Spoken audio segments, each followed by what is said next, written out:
Alrighty, we're live. We're rocking. We're rolling. We're doing this shit. It's a Streamer Showdown. It's a Wednesday. We're ready to rock with it. Let's go ahead and take a look over here.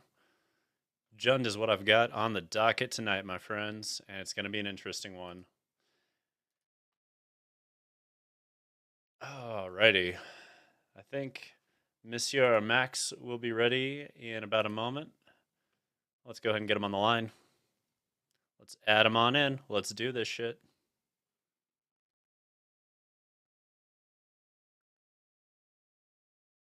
God damn, I love Jund. This is going to be so much fun.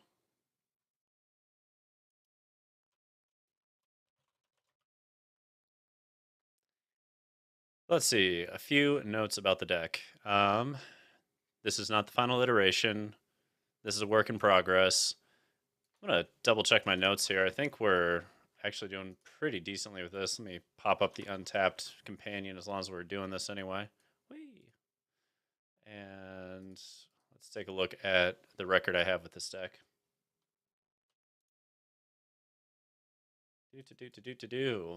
How good is it doing? Right now it's 7-1. Yeah, that's not bad. 88% win rate. Not too shabby. Not too shabby. Granted, this is only in platinum at the moment because yours truly took a little bit too much time off last month and a little bit too much time off at the beginning of this month too, thanks to the new set dropping. So we're still, I don't know, getting a feel for it.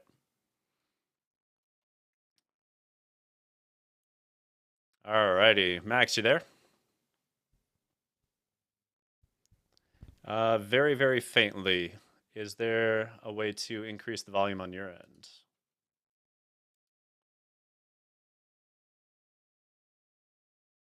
One sec. I think I got something on this one. All right, keep talking. Okay.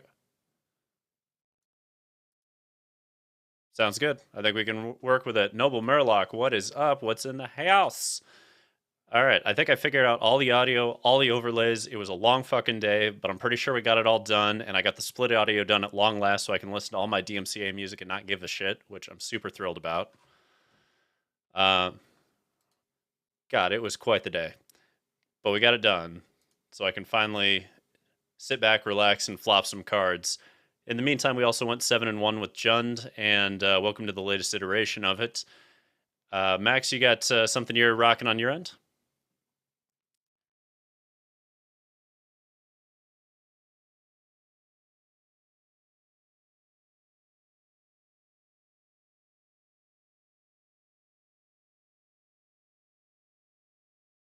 Yeah, absolutely.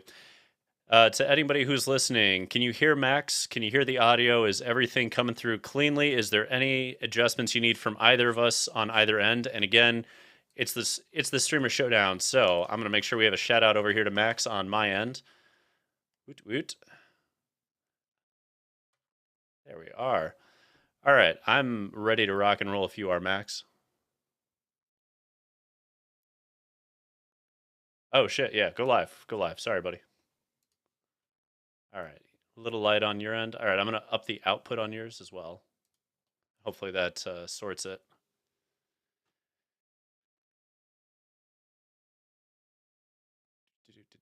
Okay. Yeah, I think we're already on my side. The Jund list is still a work in progress. There's like 3 slots that definitely need work. These Armored Scrap Gorgers are very much a test slot. The Tainted Adversary is very much a test slot. Shigeki's kind of proven out in a weird way, but I still consider it a test slot. Shieldred's Edicts have been amazing. It might end up being a 3 of instead of a 2 of.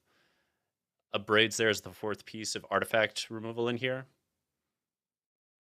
The Gorger is mostly there because I keep running into these Reanimator lists and Mono Blue Djinn lists, and it does such an amazing job of just putting them in check and having main board answers to what they're trying to do while we advance our game plan.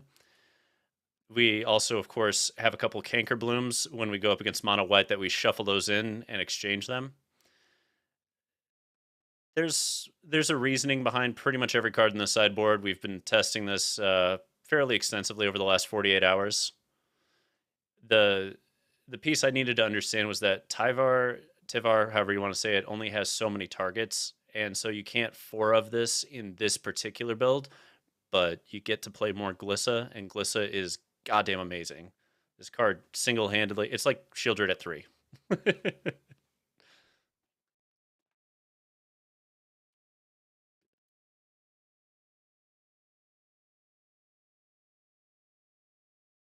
Hey.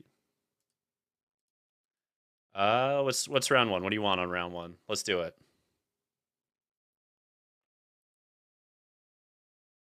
Oh hell yeah! I got Junn's Tyvar, so let's do it. Hey, Solid Shadow, good to see you again, my friend. Welcome to the Streamer Showdown. We're having ourselves a little bit of fun. It's gonna be a hell of a night. Let's flip this on over.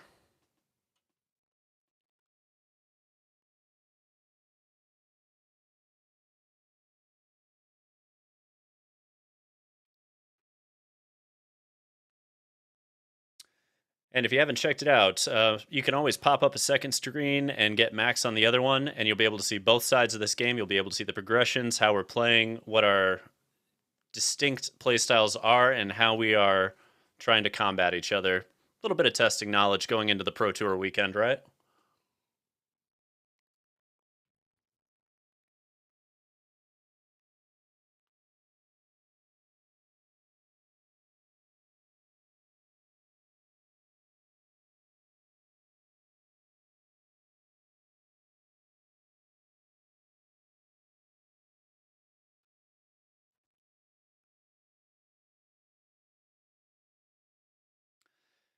I'm curious as well. If I can't stop the tide of the soldiers, then this Jund list isn't going to go much farther in life.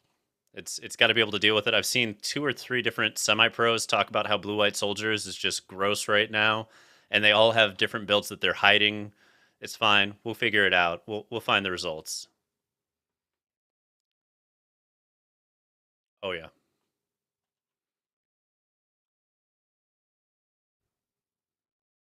Let's see. It's a little slow. Not great, but we can keep this.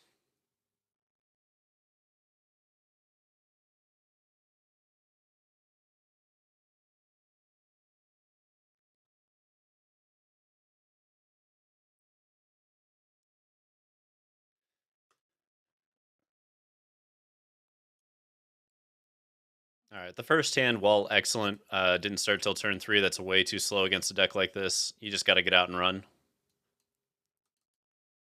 I'm not 100% on this specific keep, but again, sometimes you just got to get out and run.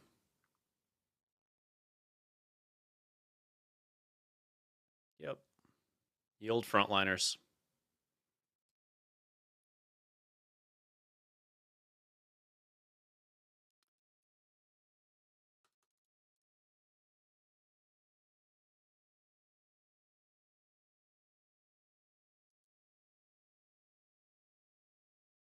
This is also not an ideal scenario for Shieldred's Edict. This is when you start to see that targeted removal count for a lot more when you don't get to blow up the Valiant Veteran.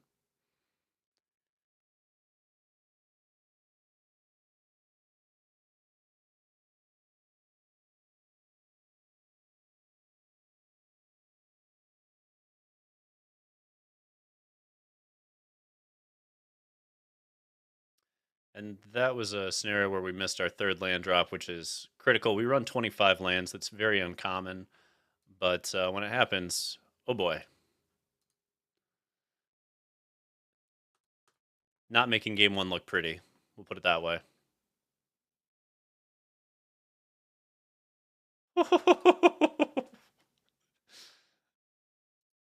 Yeah. Yeah, this is a scenario where I might just get blown out. We got curved a little hard. We stumbled a little hard. Yeah, that'll do it. Let's go to game 2 here and see what happens after the board.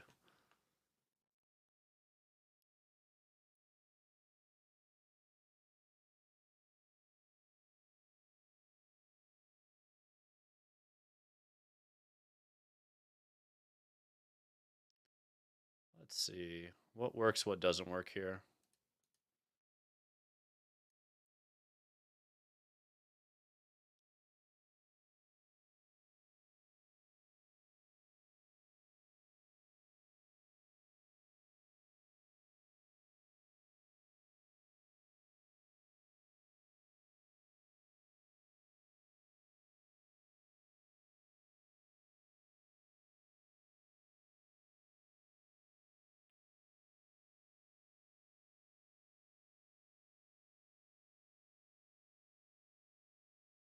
On my end, there's quite a bit of adjustment that needs to happen in this matchup. We have a lot of grindy cards that don't do a whole lot right away, and that's kind of just an unacceptable scenario against you. Everything needs to move quickly. Yeah. I think Invoke Despair is just really slow in this matchup.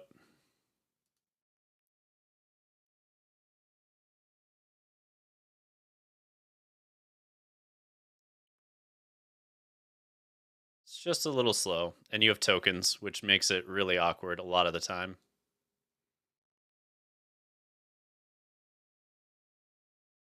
Yeah. We'll run it back like this and see how it feels.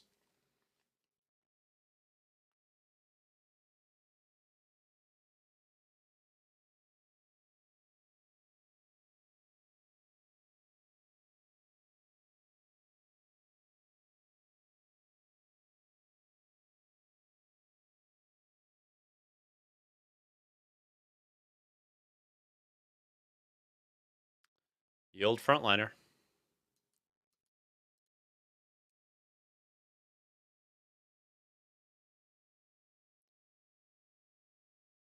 Oh, me oh my. Blood Tithe, what are you going to do?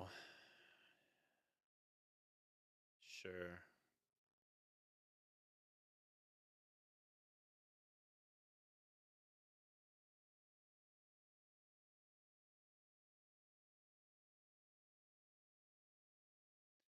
I don't love this play.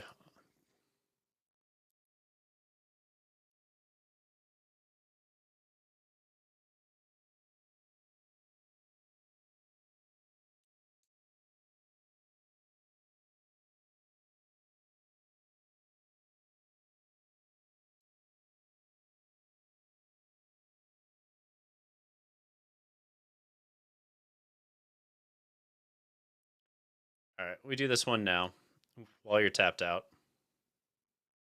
You get to draw a card, but the Yodian frontliner dies as well.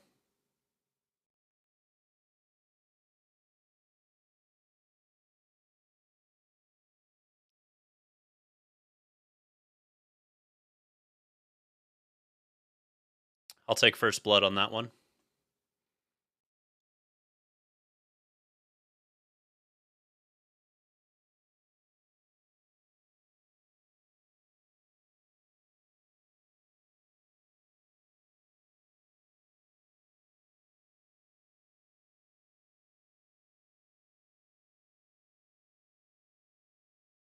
Yep.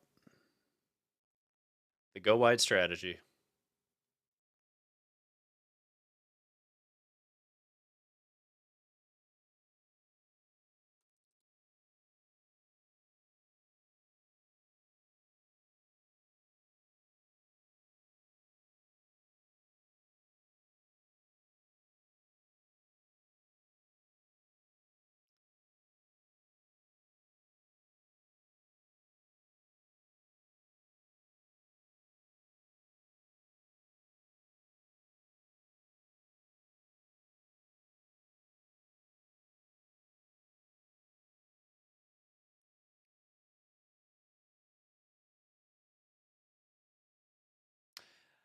Yeah, that definitely didn't help your cause. If you'd kept a 1-1 back, I don't know that it would have been something you wanted to chump with, though. So it was the difference of 3 points potentially, but that's about it. Hard to say, I guess is where I'll put it. Hard to say.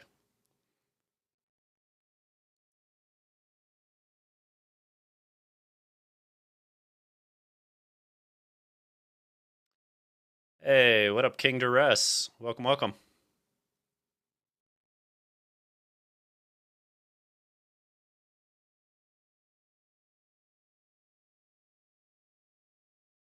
All right. Push it on back to you. Get that nighttime going. Doing all right, everybody. Just rocking the Streamer Showdown, having a hell of a good time. My God, so many reinforcements. Feeling a little resolute today, are we, Max? All right.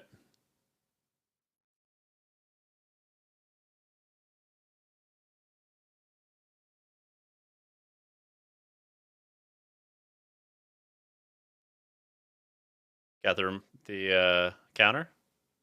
Alright.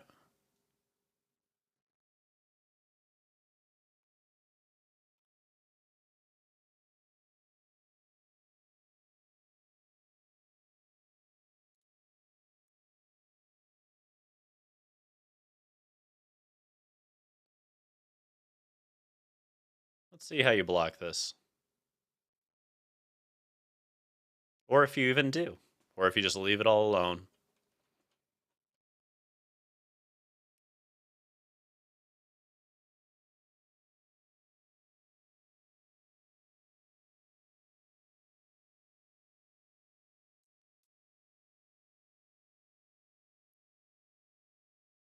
It's one of those things that if you don't block, you're risking the invokes. If you do block, you got to decide how much you're willing to actually expend for resources.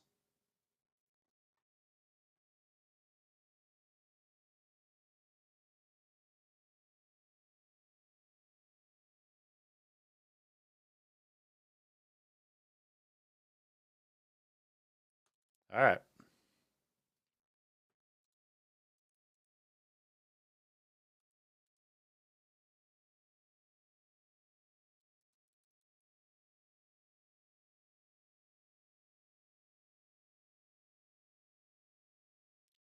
Good old Denick. All right.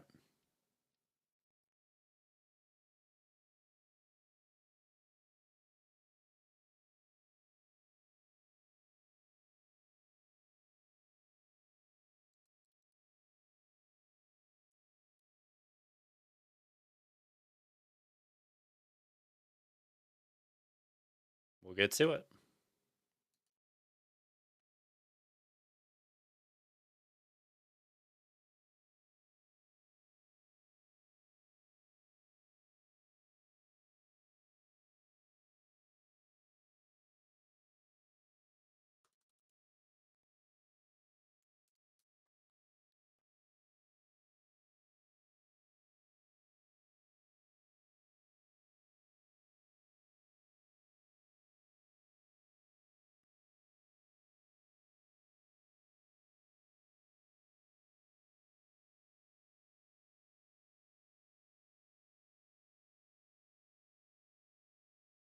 All right, deck.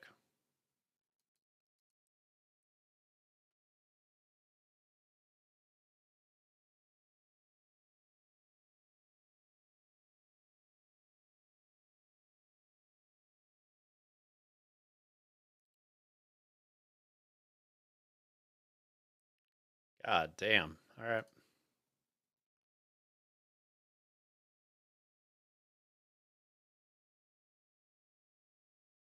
Yep.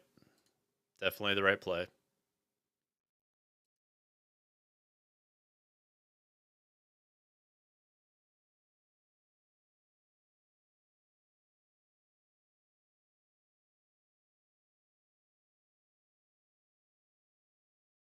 Oh, come on.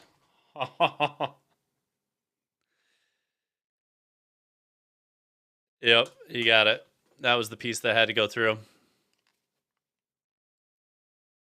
Oh, Jund, why are you like this?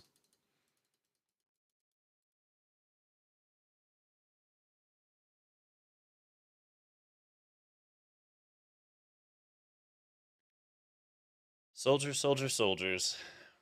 Pushing right through. All right. What do you want on the next matchup?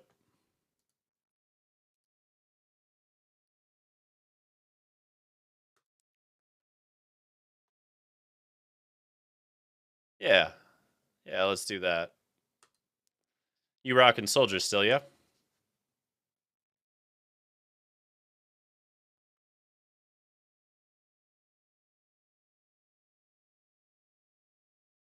Sure.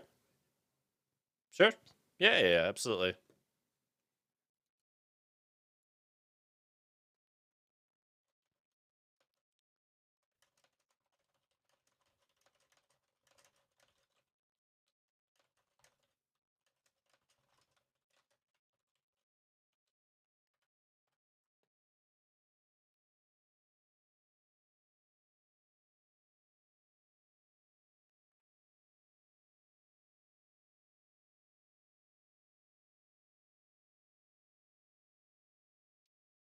Either way, I get to listen to Rammstein while I play Magic. I'm happy as can be. I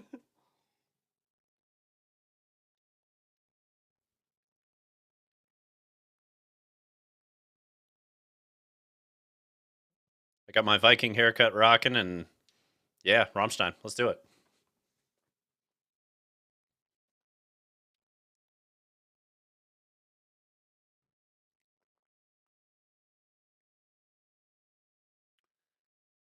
I gotta say that that Jund versus Azorious Soldiers matchup, it felt like I just ran out of gas there in the second game. The first game, I mean, died with way too many cards in hand, missed the land drops, mulliganed into Oblivion, all that jazz.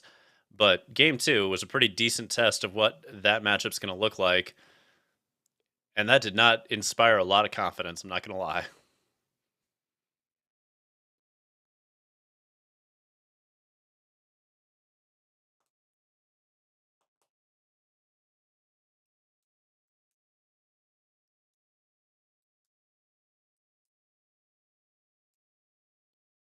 It seems strong. I can see why people are talking about it.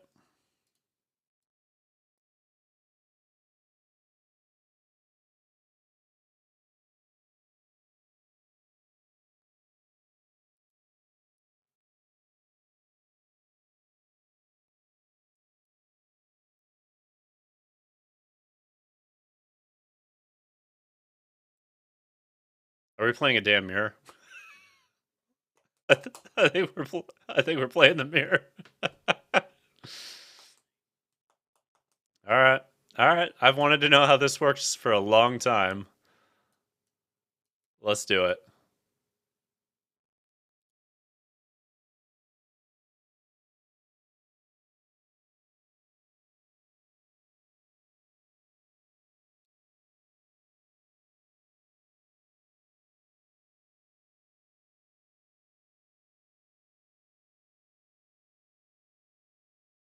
Can't let that stick around. Card's way too good. Card's way too good. Hell no, we're not letting that sit.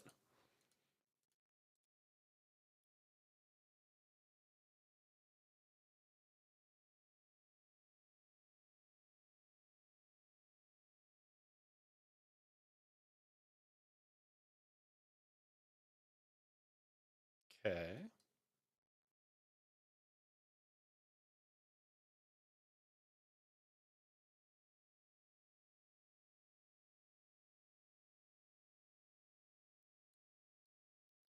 Oh, this one's gonna get weird.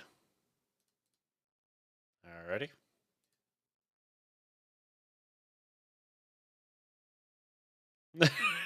It really was. It's like, all right, well, whatever. Let's both just keep going.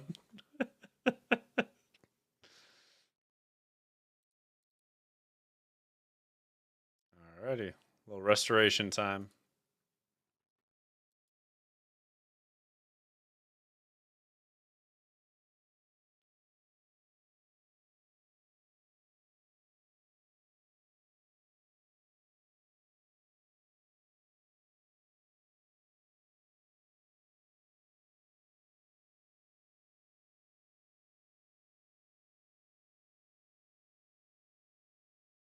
Put a little bit of pressure on. I assume there's an ossification coming my way, but like, we gotta push it. Or that. That's also a thing. I hear. I don't know if it actually is or not, but people keep telling me it is, so. Ugh. Really? That? Gross. Yeah, no lay down arms, man. Gotta have that fifth planes. That's what you get for playing a Ganjo. I see your plot, you scoundrel.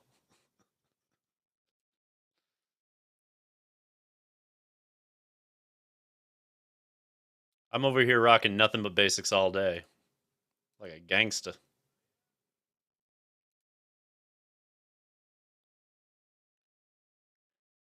Oh no, it's still in there. We just draw more basics than you. That Friction Vindicator's just sitting there mocking me, though.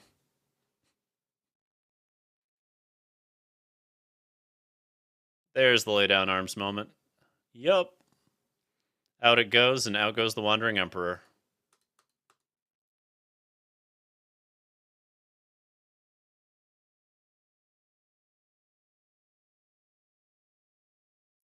Popping it for a 1-for-1. Interesting.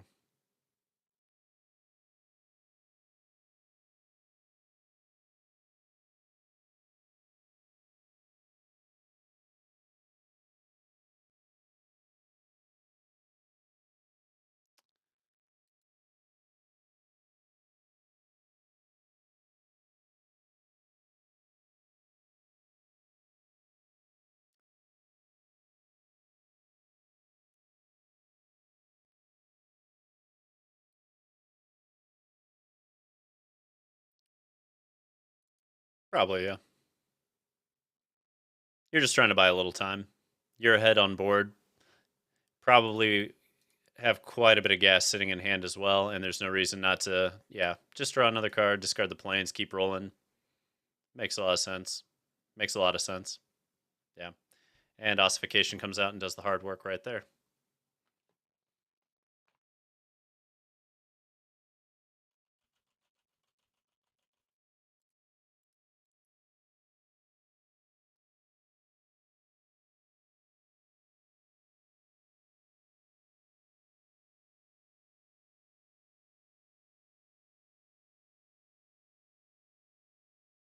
Alrighty.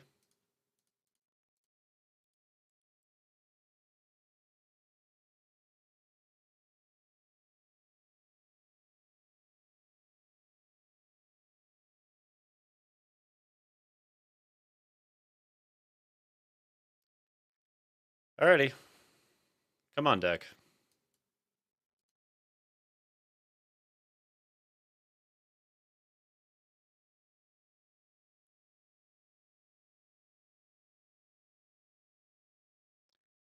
Yeah.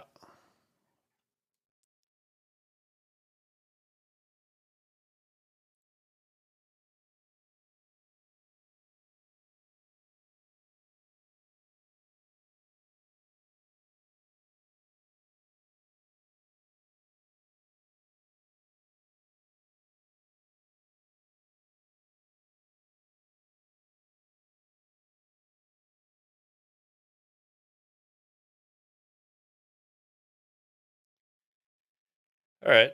Still don't feel great about where we're at in the matchup, but one of these days we'll draw non-lands. Just gotta hold out for that day. God, that's bad. Alright. Really? Not gonna give the dog flying and send it over? This is your Red Rover moment, man. Red Rover, send the spirit companion over.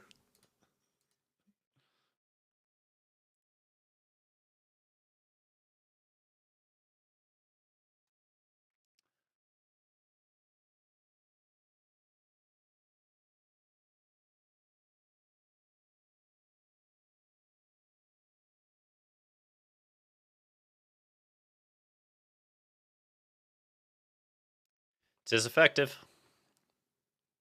Alright, deck. You gonna do a thing, or are you just gonna fall over and die? Let's find out. Damn. Alright, full court press. Got it. Oh, yeah.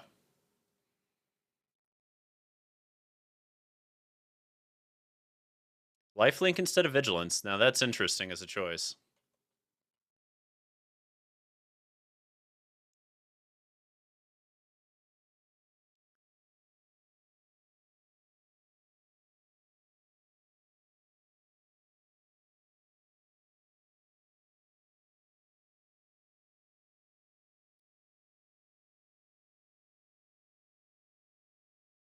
The question here is, do we hit the Seraph or do we hit the Emperor?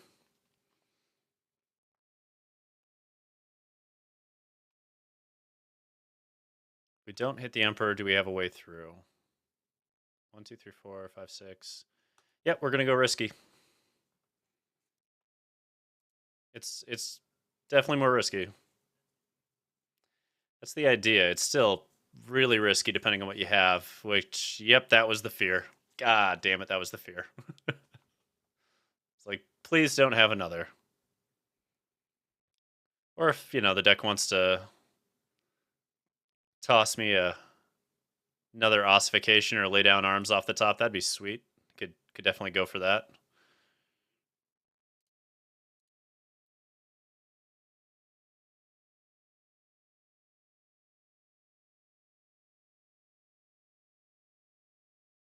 All right.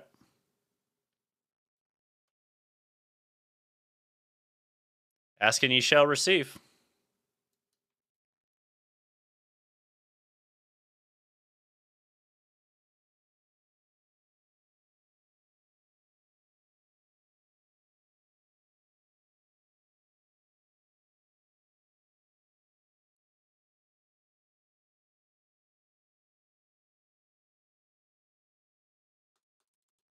All right, so we both have one land in hand. The question is, what did you get off the top versus what do I have off the top?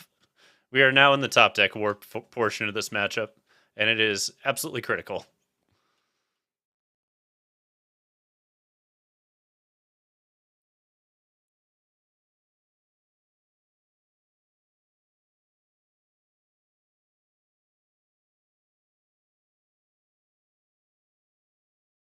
Alrighty.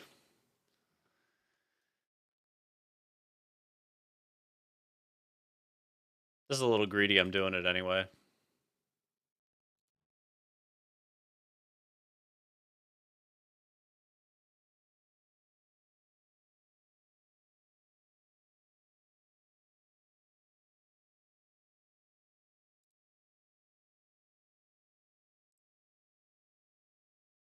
How fast are we trying to close this out? Pretty fast.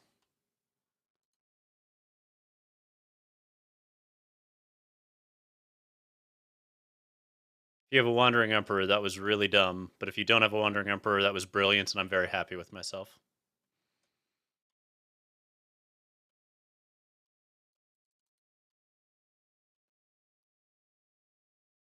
Heyo.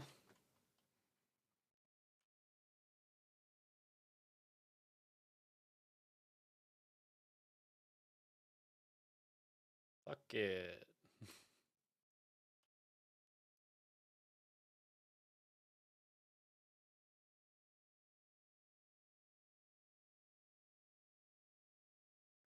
Just gonna smack you in the teeth and force you to start chumping with AOs. Yep. Bright side, you're gonna get some value off that AO. You wanted to put counters on, right? That's it?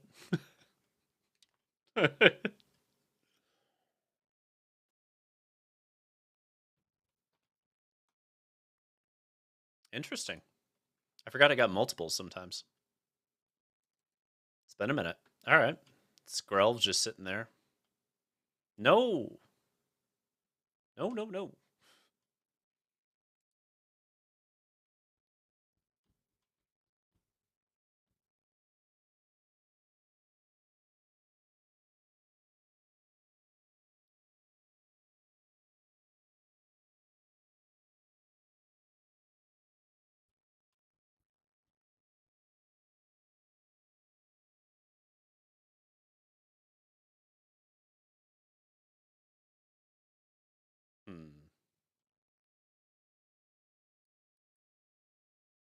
That Skrell just sitting there, making me rethink my life.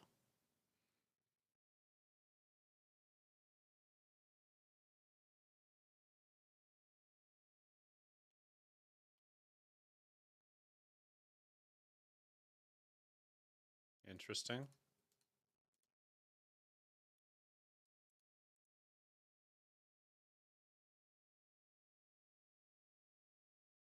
Okay. I'm gonna kill that Skrell, though. That's what I care about here. I guess you get to draw a card and still have the Emperor up.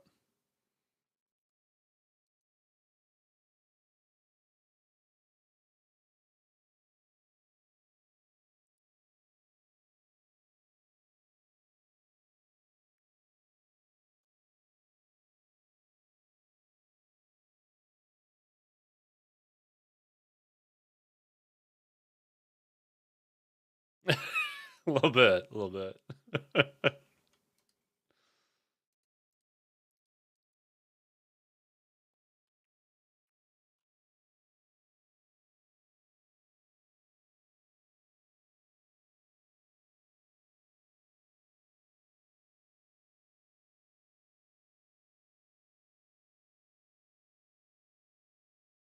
Let's just give that thing flying and send it on over. Red Rover. Rawr.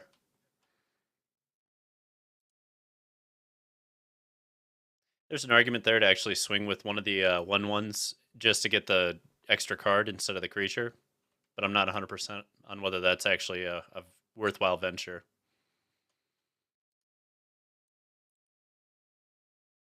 Yeah. It's got to be the Paragon, right?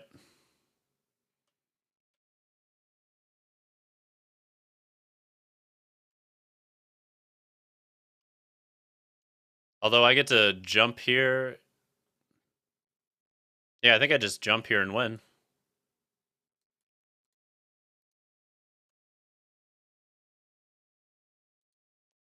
GG, my friend. Which one's which? That one, Vigilance. That one, Flying. There we go. It's like not dying to Wandering Emperor here. Let's make sure we get it right. So we ended that game with 2 lay down arms in hand for reference. Okay. Fair. Fair. What do we need to side in and out here?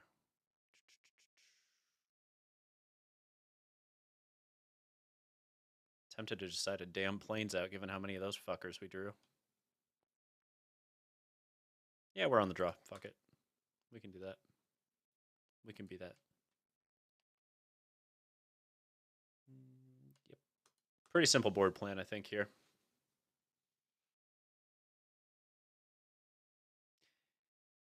In case you're wondering, on Max's side, it's 1 Lorn coming in and 1 Plains going out on the draw, on the basis that we're going to be drawing a card so we can afford to go down 1 mana source potentially.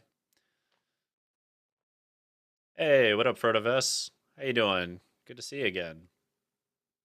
Rocking a Streamer Showdown here with Max. Hopefully the audio is working out nicely for everybody and you're able to hear the blend of my voice, Max's voice, and this amazing Rammstein just bumping in the background.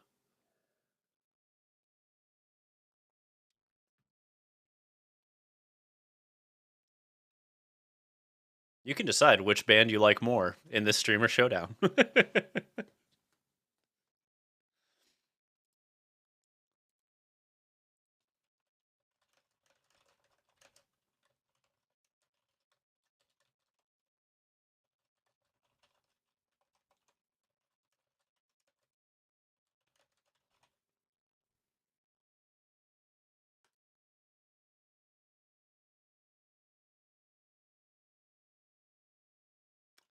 Yeah, we can keep this.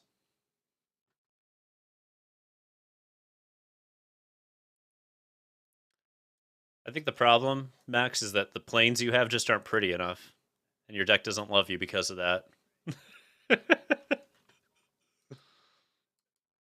gotta get those pretty planes in, you know? Oh, boo.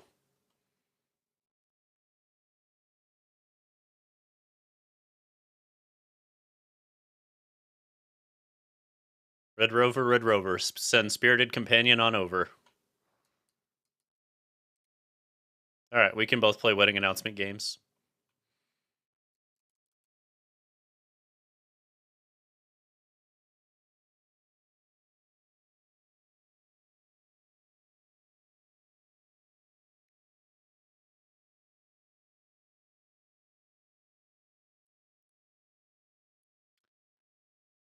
Yeah, we leave the Companion alive in case of Restoration of Aganjo, and if you're going for Emperor, yeah, that's fine. We're not trying to stop that here.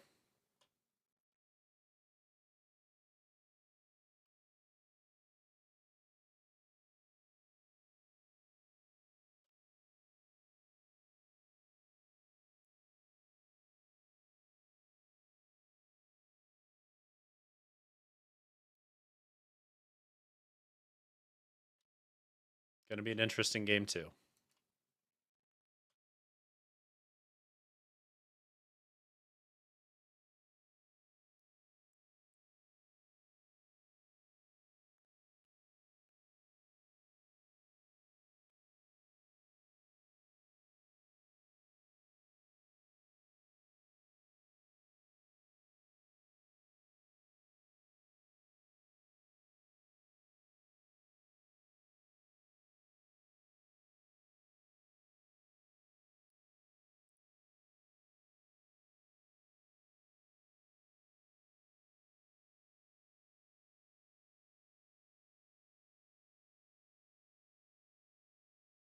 You're gonna ossify a 1/1? Because if you're thinking that's the answer, the answer is no, don't do that.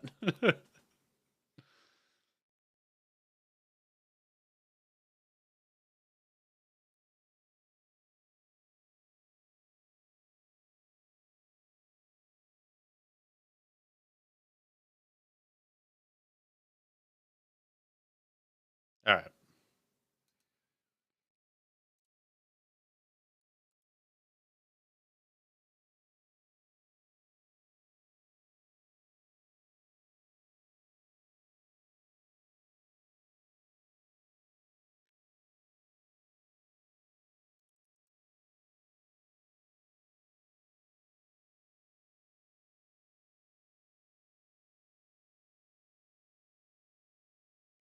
Like, we assume there's gonna be some removal for Steel Seraph here, but that's the hand we're dealt, so we're playing it.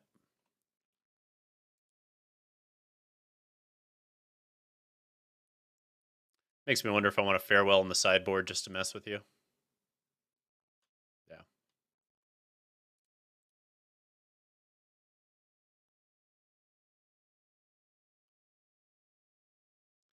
This leaves me somewhat open to a Laydown Arms or another Ossification.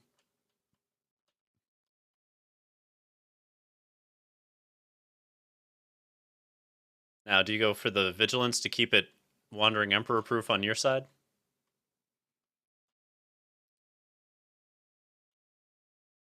Makes sense. You're at 20 life. You don't really need the extra life. You need tempo, and you've got it in spades right now.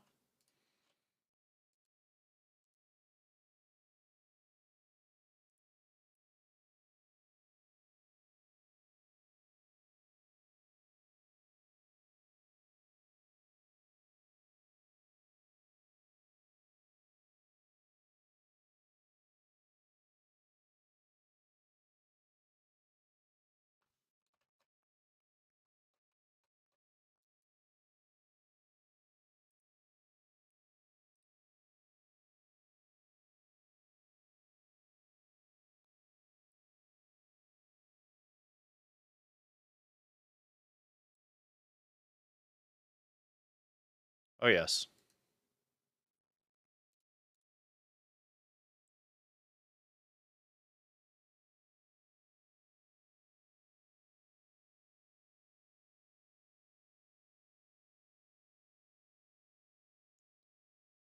Yep.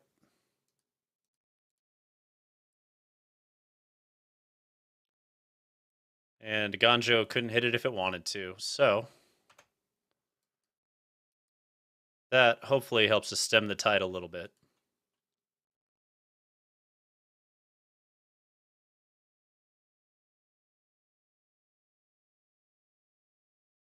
Interesting.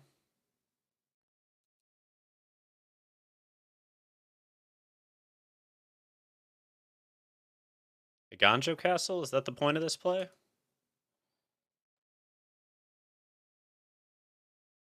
Oh, just depopulate. Got it.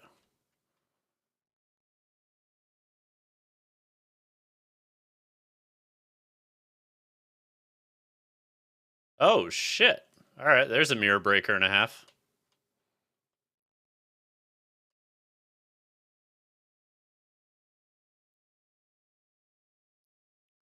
Yeah, that is a lot to deal with.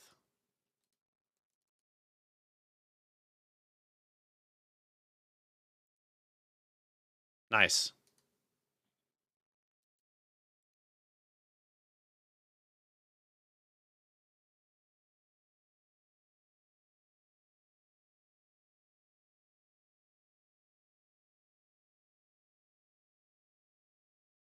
Don't know if we can recover from this quickly enough. That was much better than I thought it was going to be. Yep, got the Emperor. Just bump one up to put the extra points in, or no? Okay, just going like that. Yeah, well, fuck your toxic shit. Ah, Christ. You had the lay down arms. That was what I was banking on you not having in that moment. So that we could actually just steal Seraph's crackback. Yeah, that was the point. Yes.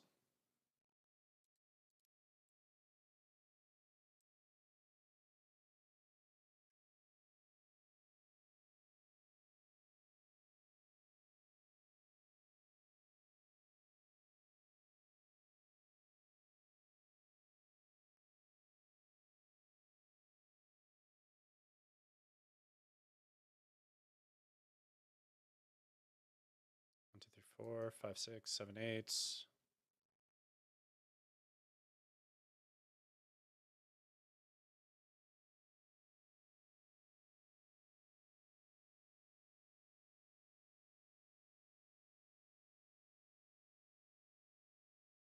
Nope. Gotta do it. God, I hate that.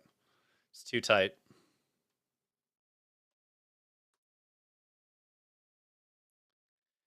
The fucking math was 1 point of life off of where I wanted it to be. Otherwise, we just make Samurai in perpetuity.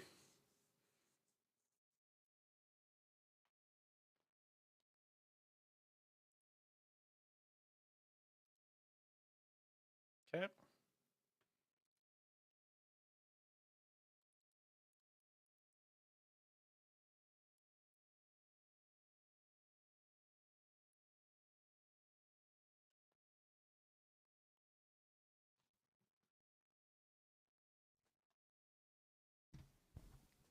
God damn. Just a fucking horde.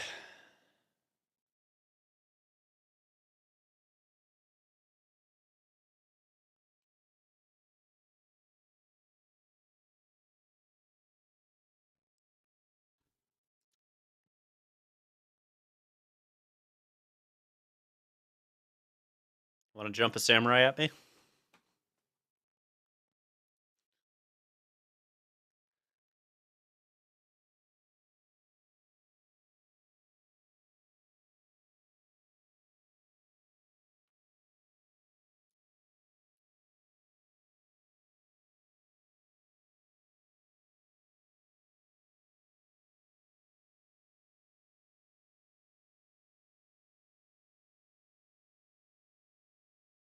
Oh, fuck. We don't have enough planes. Ah. Didn't think about it. All right. Backtracking here. Is there a path through?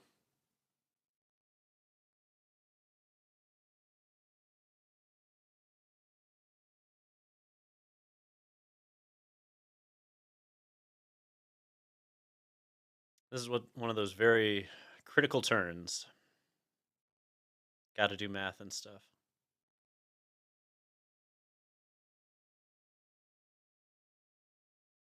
Okay.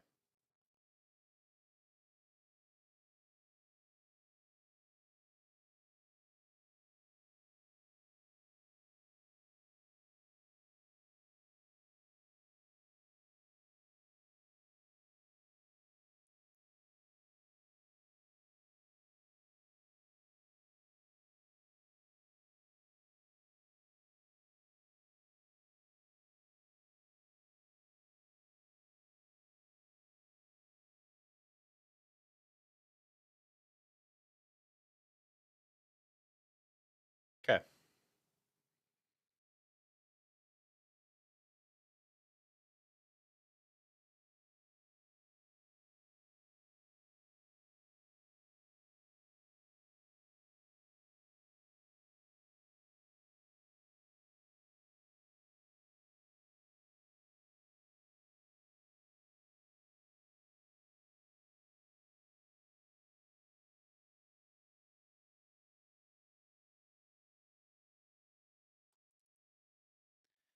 Hey, yo. Yep.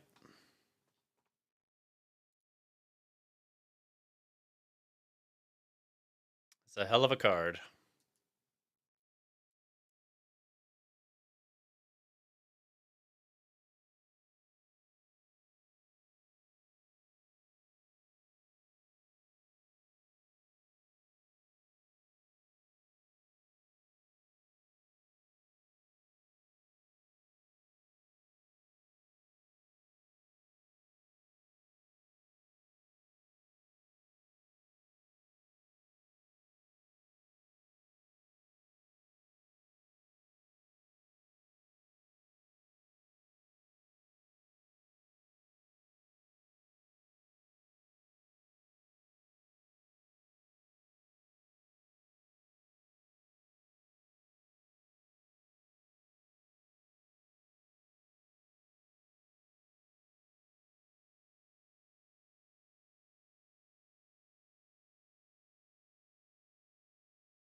Well, I mean, we're hanging on, but like skin of the teeth.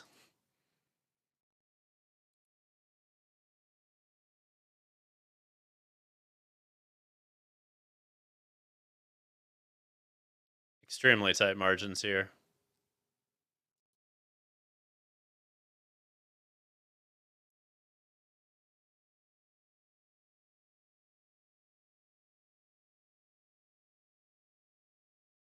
All right.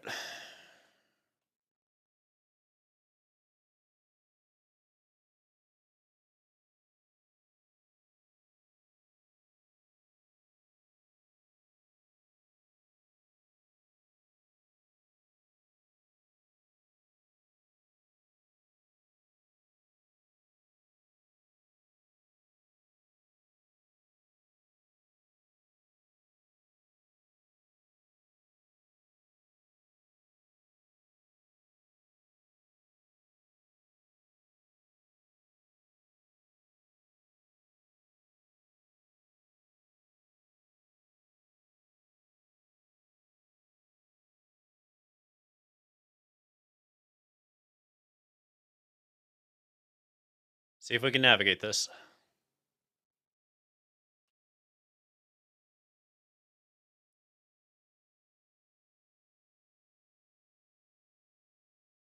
Damn it.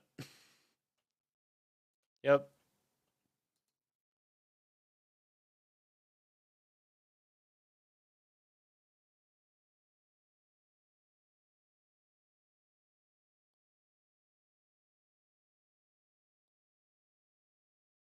Do we go for it? I feel like I'm just giving you gas if I'm lorning here.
I cannot remember if I played a land this turn, but I'm gonna do this anyway. Okay, I already did. Damn it. Mistake, but minor. Very minor.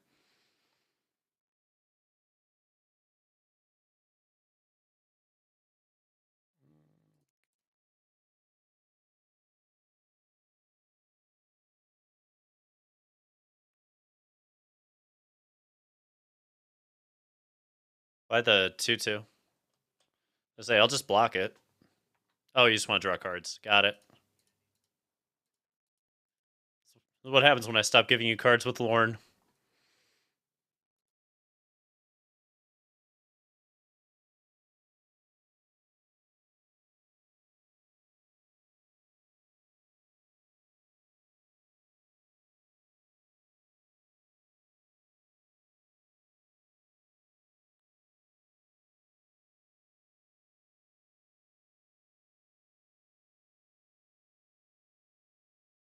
Let's see.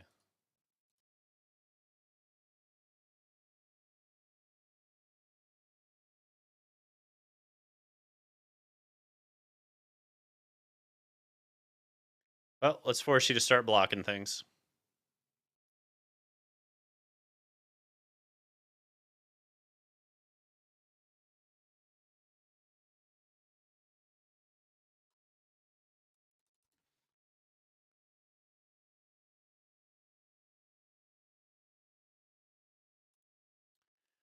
I think the biggest takeaway I have from that matchup is that the Friction Vindicators, the Skrelvs, I don't necessarily love those in this matchup. I think you want Lauren in this matchup more than anything. And I really like White Sun's Twilight. I am fucking putting that in the sideboard immediately. That is such a mirror breaker. That almost blew me out.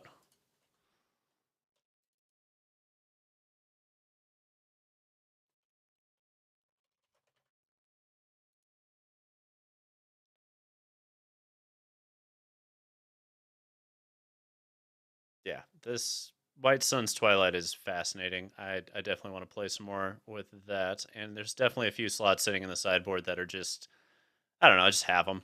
You know what I mean? We all have a couple of slots where we just look at them like, I don't know, it's there. And a couple White Sun's Twilight tunes it up a little bit further. Okay. Next matchup.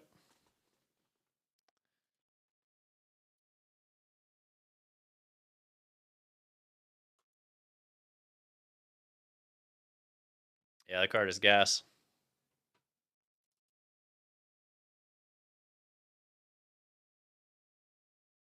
Do. Okay. I don't have enough time to tune that one up. I forgot about that, so I'm flipping over and doing this one. Un moment. And tournament control. Let's do it. I mean, the point of this is to try and figure out what it is in the format that works and doesn't work. White Sun Twilight in Mono White Mirror feels like an absolute mirror breaker, and that's worth noting. Jund feels like it just doesn't have a good path on dealing with the blue-eyed soldiers. Like they get under it. The Unleash the Infernos are so well placed against most of the format, but they are absolute trash against the blue-eyed soldiers list. And so is Invoke Despair. Like it's uniquely situated to get around two of the better removal spells that Jund has to offer.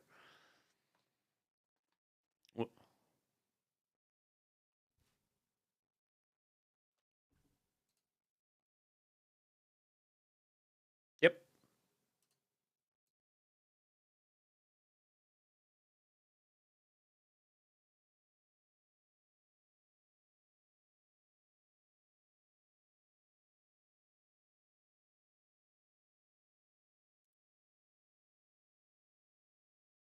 You know what we about.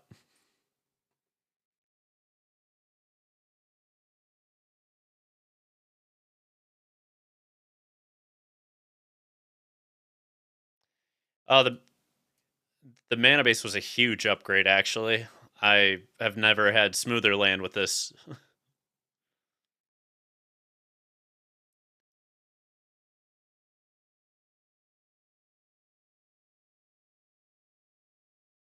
You're gonna get run over then. Like this is a hand that snowballs pretty hard, but we'll see. We'll see.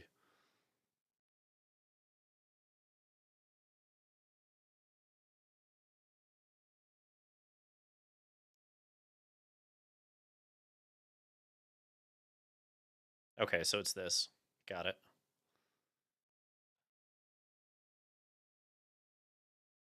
Actually, like where I'm at on this. All right.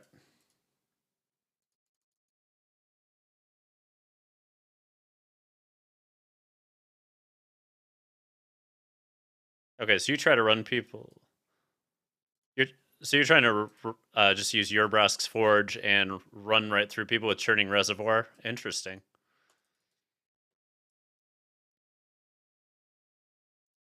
Oh yeah.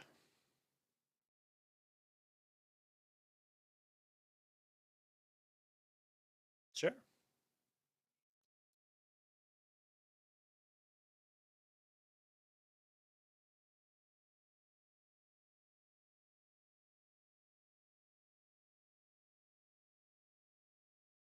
That's annoying as hell. All right.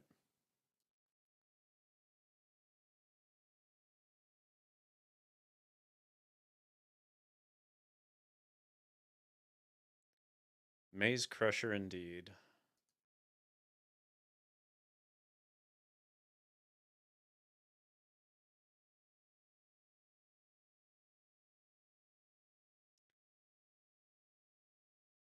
I mean, I assume in this instance you got to blow up the Kiki Jiki. Yeah.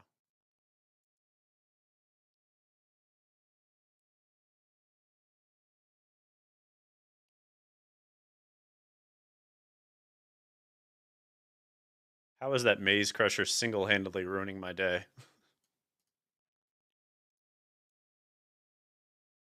There we are. There's the fucking thing. All right. Die, Maze Crusher, die. let's start there.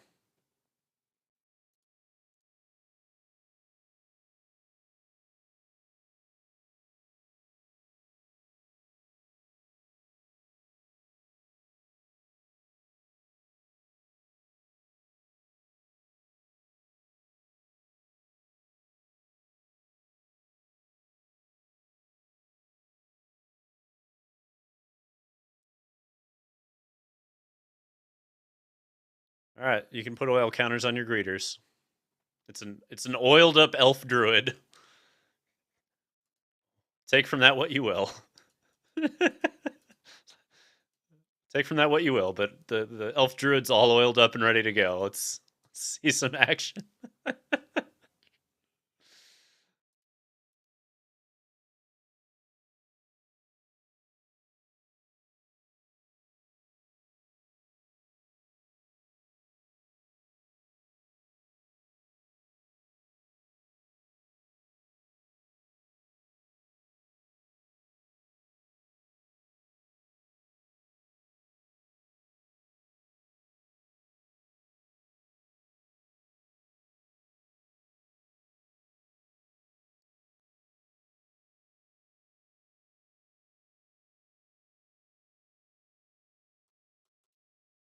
Just banks and bussin'.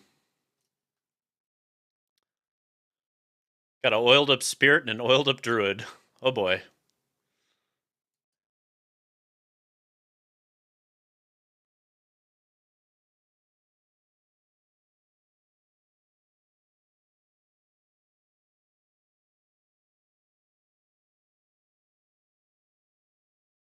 Let's go ahead and just kill that real quick.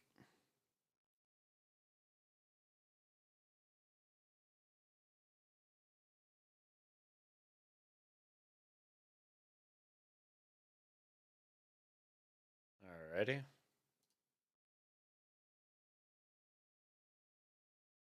Full value on that Gala Greeters.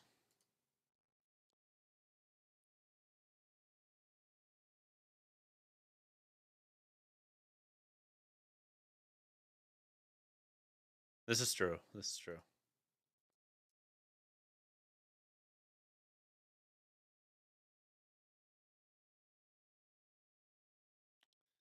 The tale of our time.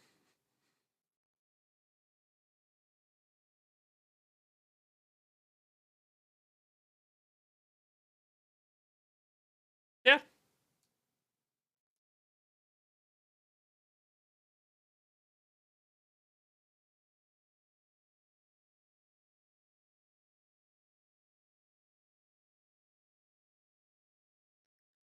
Alrighty. You and your churning reservoir and oiled up elf druid coming at it.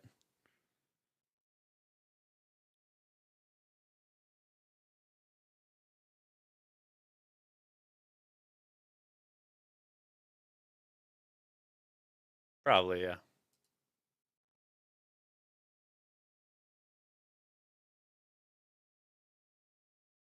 Make a little goblin.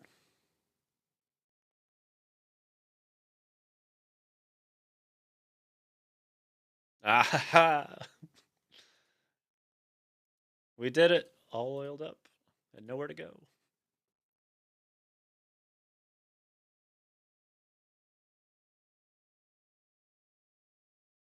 There we go. Do.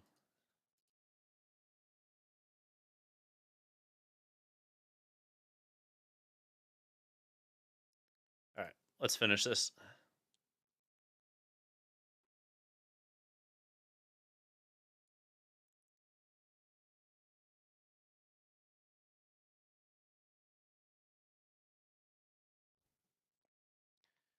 Interesting idea, though. Very interesting concept.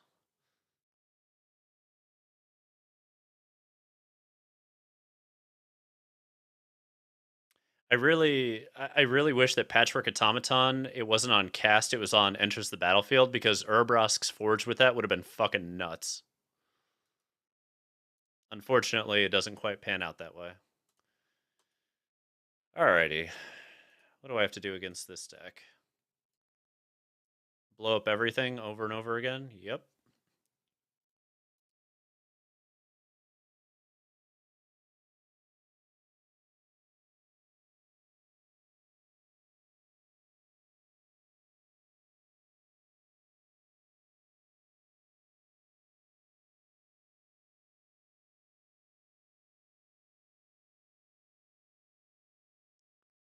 Feel like I want a fourth Abrade in the sideboard, but well, that's not an option at the moment. So worth noting, though. Yeah, I mean, this list really didn't change that much. It's the mana base, dude. It got so much better. And people don't understand how much easier it is when you have fast lands and slow lands in the same deck. The number of times you get to sequence it where you're like tapped Haunted Ridge into untapped Dark Slick Shores into either the next fast land or slow land on turn 3. It's fantastic. It's fantastic. You don't have to hit as many pain lands. You get all the black sources you want now. It's, yeah, huge advocate for that. Big believer.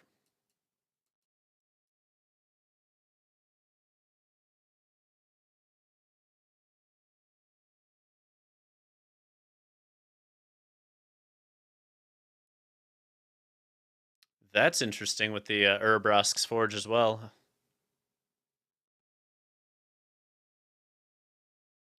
So this is just red-green beatdown.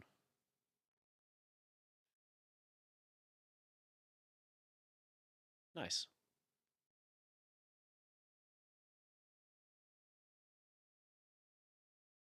And for those watching and seeing my side of the battlefield, understand just how amazing this mana is to not have that be pain lands, that I just have fast lands that are perfect right here. That's insane.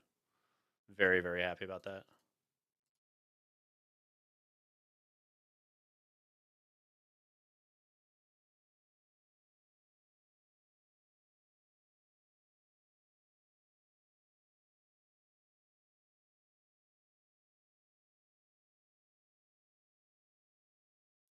Maddie B, eat the Girl Scout cookies yet? Fuck yeah, I did. You best believe that shit was demolished within 48 hours.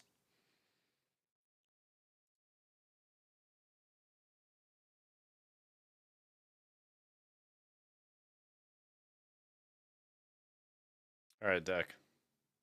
Not that. Not that. Come on now.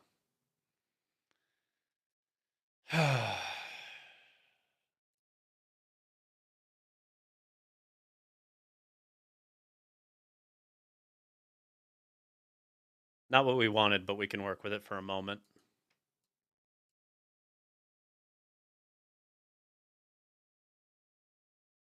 I think my Gloss is going to make that look a little shisty for me. Yep.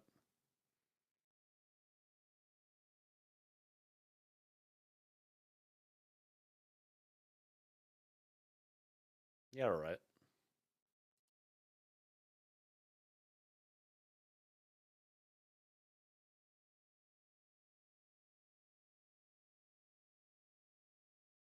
Well, lose the Galley Greeters.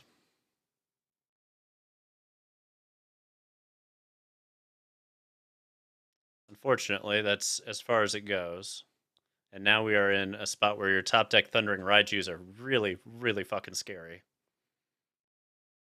That's also not great, but we can deal with that to a degree. Okay. Yep. All right, my Gloss. You absolutely have been crushing it. Off you go.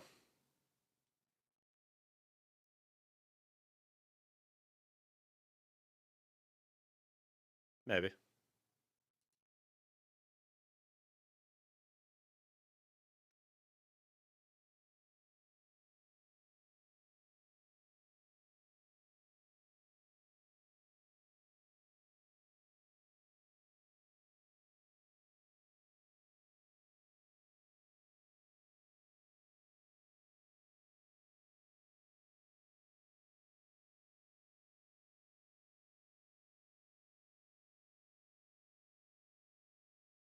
It all dies. This is that John Tucker must die moment. Hey, rude. All right.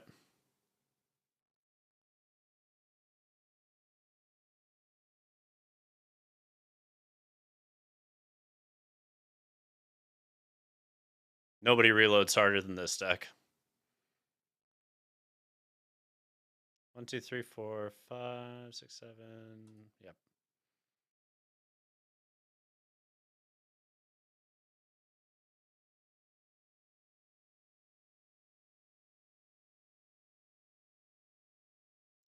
What does this deck do?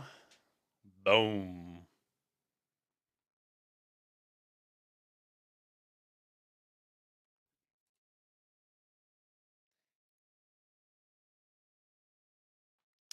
Why the Brotherhood's End? That's my biggest question. If that was something else in that matchup, that could have completely flipped it on its head potentially.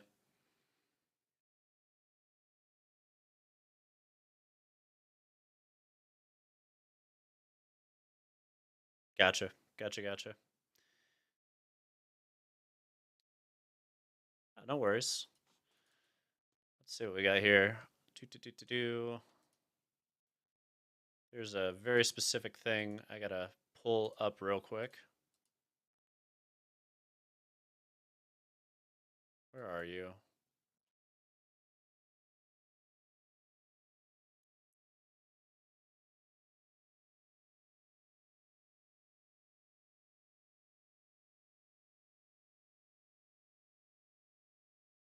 I think we're pretty close to that, yeah.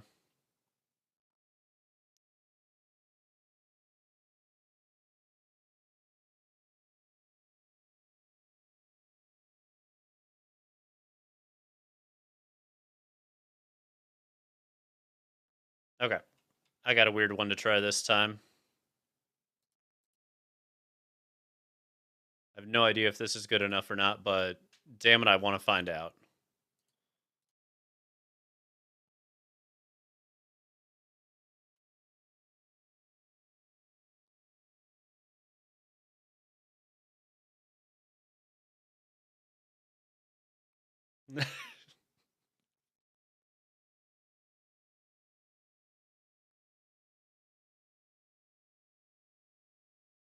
I feel you. Let's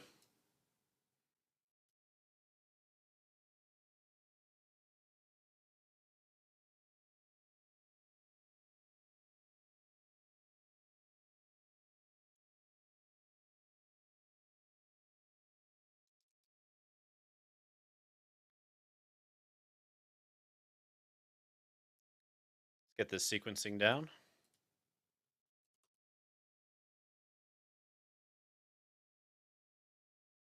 Rawr.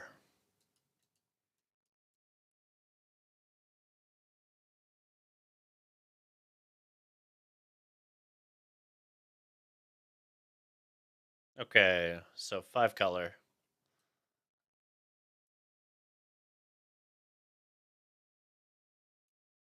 Yeah.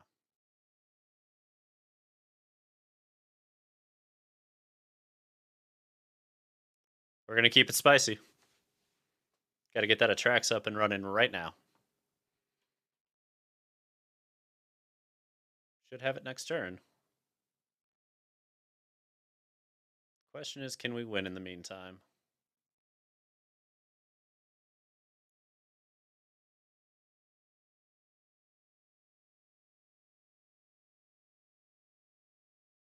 And now you shall witness the full power of this battle station.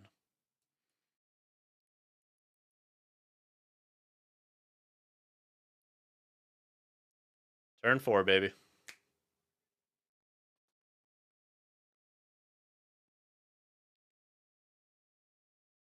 Okay. Let's do a little sideboarding.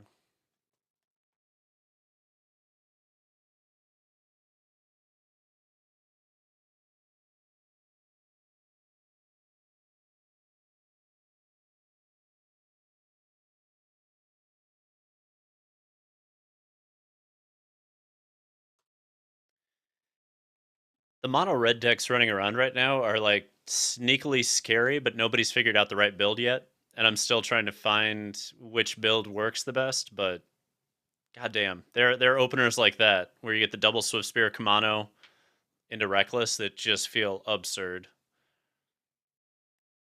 And with that Chandra sitting back, we had some longevity. There was still a Light Up the Night sitting in my hand as well. So we were going to be able to answer pretty much everything but an Atraxa.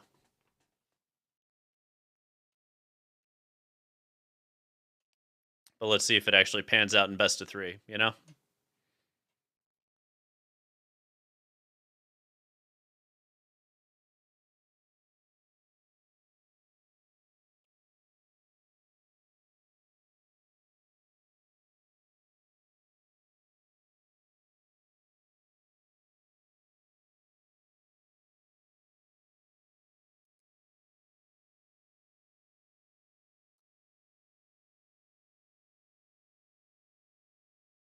No. Damn it. Given what was coming, that was a very wise move. That was going to be another 3 points right there otherwise.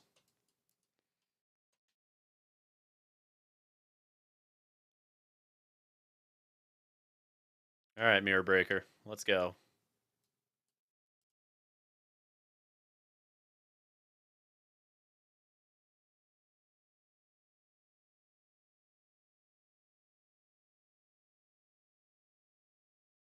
We go ham.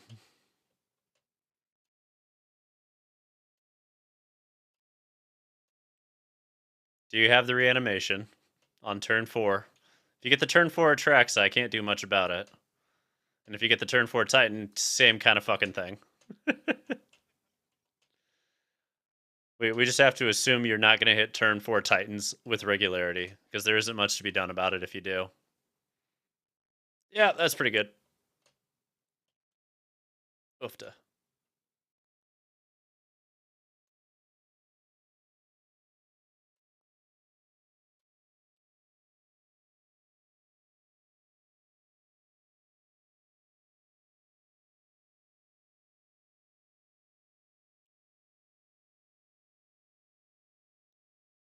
Let's see.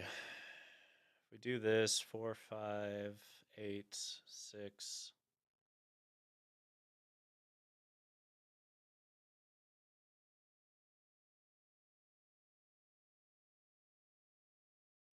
Is there a path through?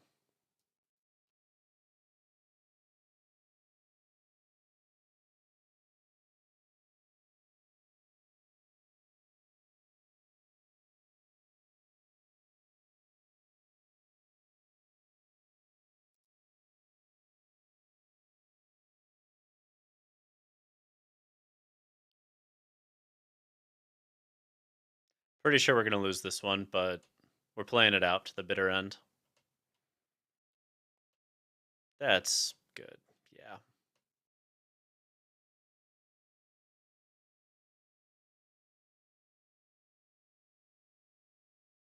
Just 11 points, right?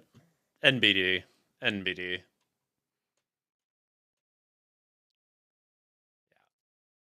Yep, no way through that. All right, turn 4 Titan. Still a fucking problem.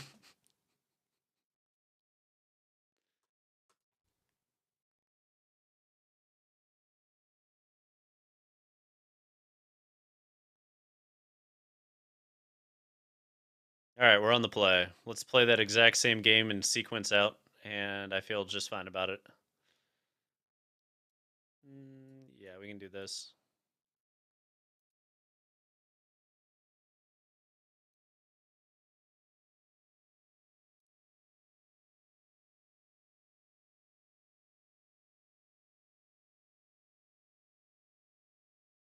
I don't love this chain of sequencing, but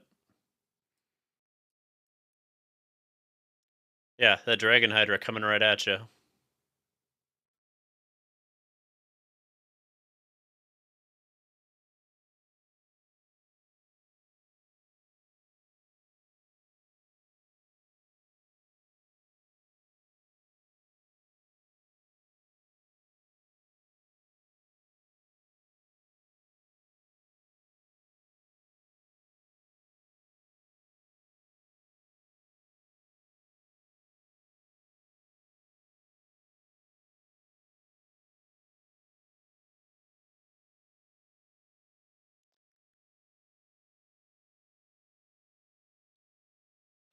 Things I heard on Valentine's Day.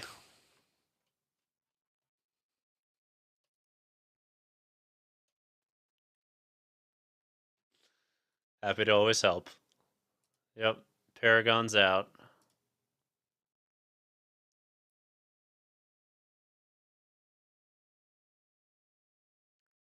Oh, mono red. This is the fear.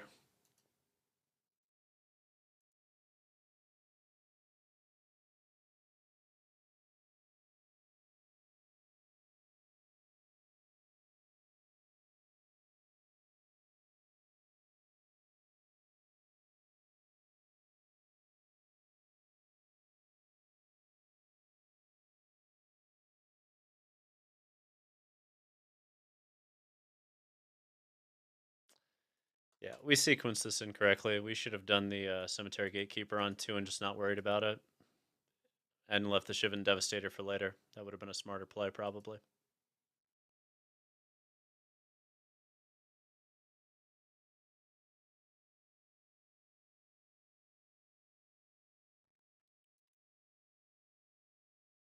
That's Sarah Paragon just sitting there smiling at me.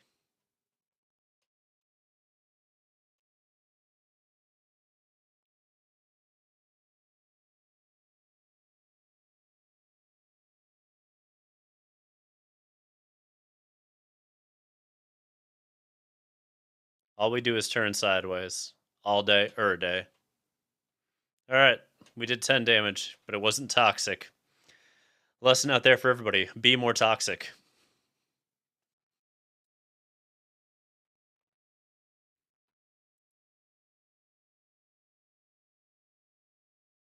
I'm not saying it's fuckboy Friday, but it's time to be more toxic. Oh god. Kiki plus Warden. Rutro. We did not come out of the gates blazing here, and yeah. It's not looking good for the home team.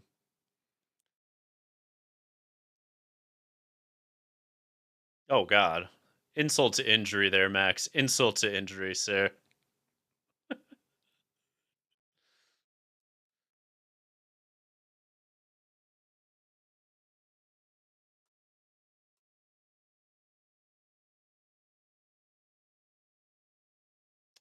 Yeah. No way through. You got it. GG's indeed. Alright, I think we got time for one more. That one was quick as hell.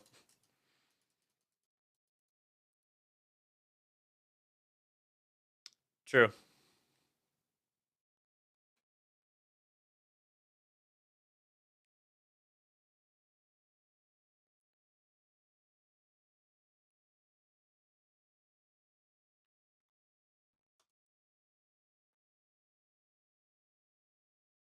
Let's make it interesting.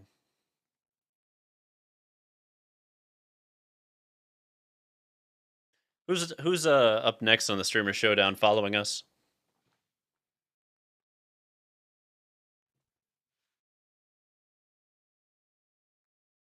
Oh.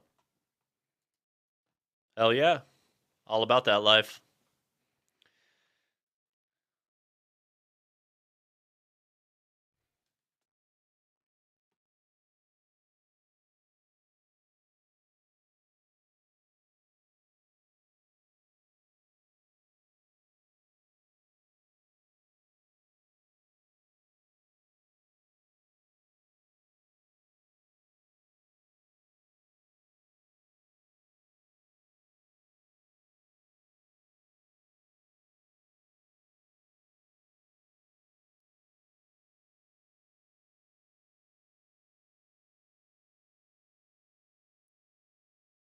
Mono v mono.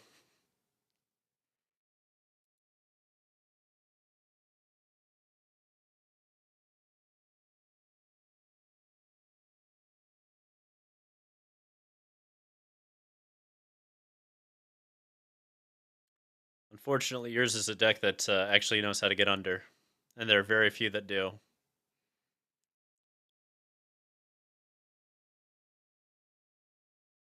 Yep.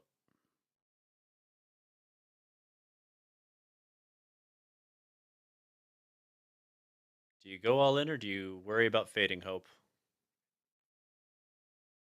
Fair enough. It was. Would have been a little bit wrecked by fading hope, but I like it.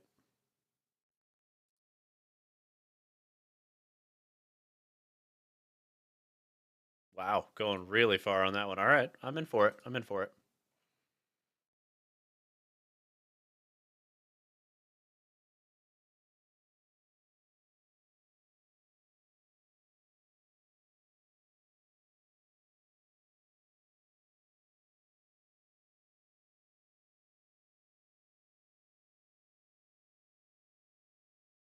We're gonna have to do this.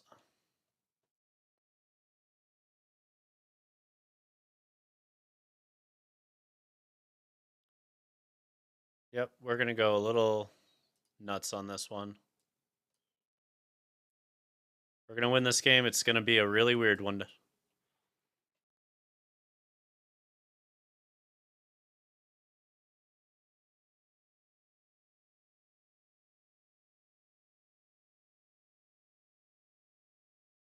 I need a land off the top. Otherwise, we are super dead here. That'll do.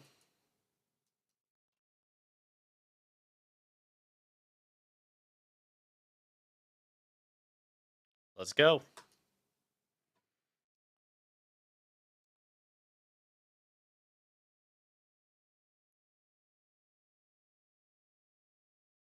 Fuck off. All right.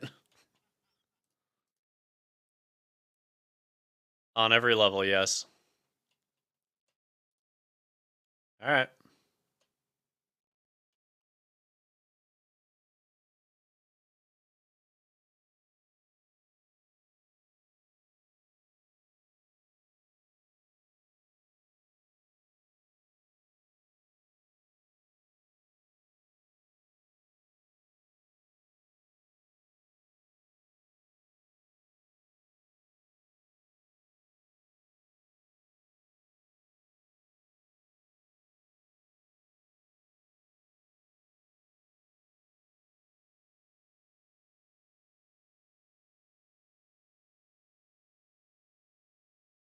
Got to do a little math. One moment.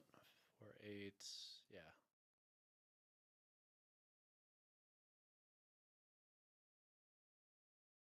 7, 6, 6. Okay. Can we do the comeback here? It's a hell of a comeback if it happens.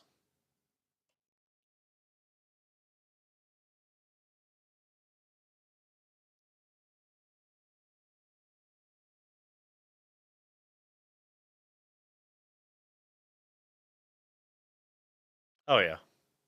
1 mana. Boom.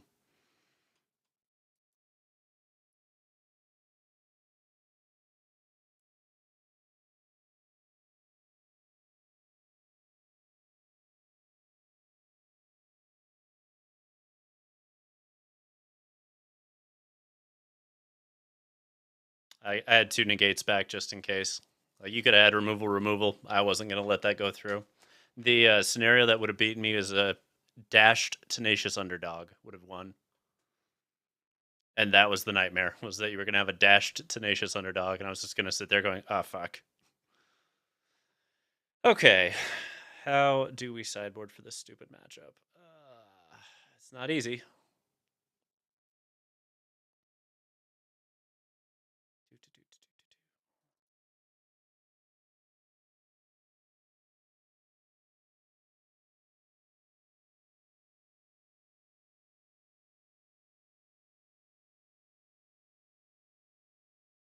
We'll keep it simple.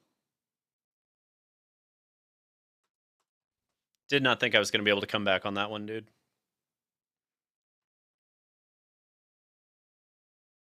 I think the only potential error that I saw from you in that game was the second all-in on the sleeper to make it a 4/4. I would have just left it at as a 3/3 and it continued to advance your board position, because then I can't do the thirst on end of turn. Like, I have to counter what you're doing.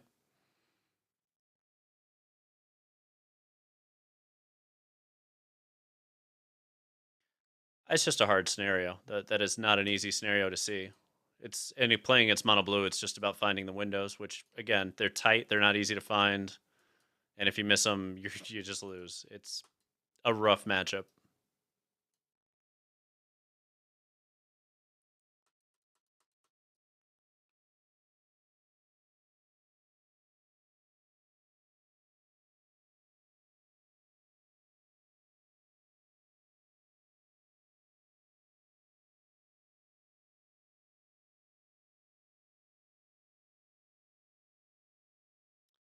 Alrighty.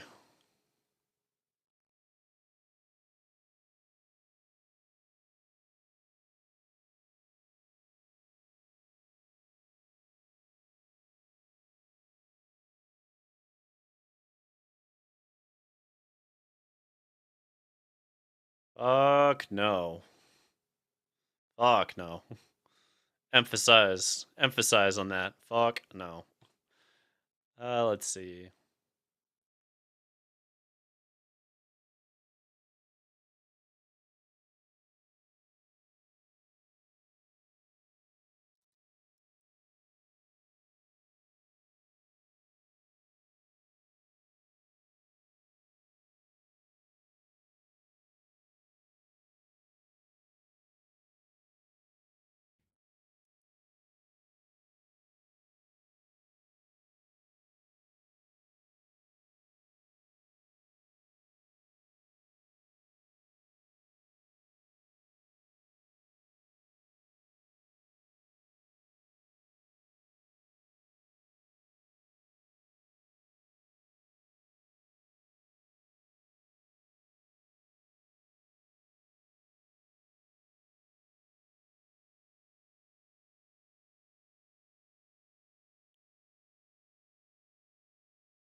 Alright, we can go this route.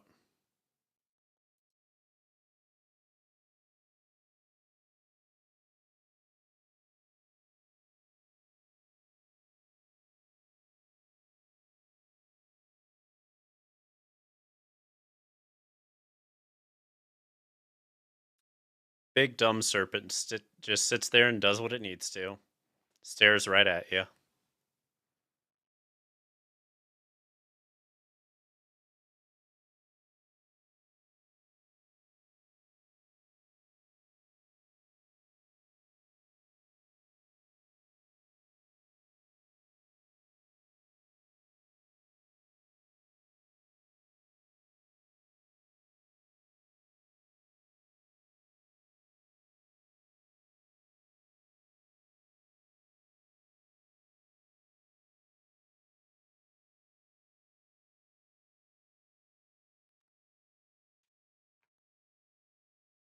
Fine.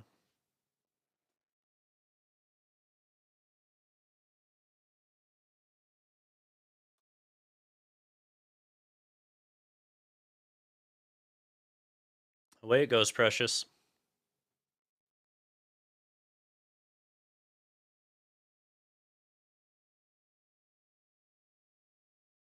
Yeah, alright.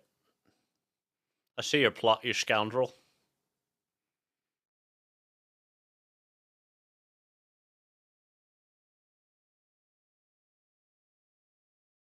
Dibs.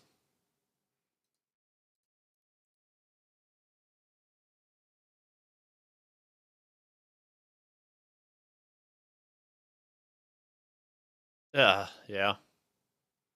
There's an unending amount of gas coming my way. Got it.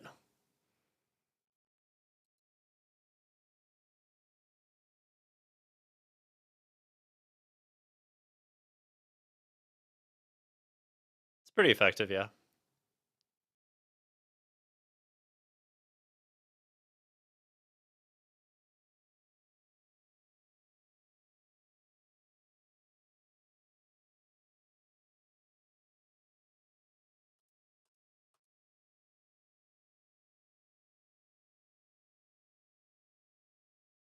Like playing fucking chess.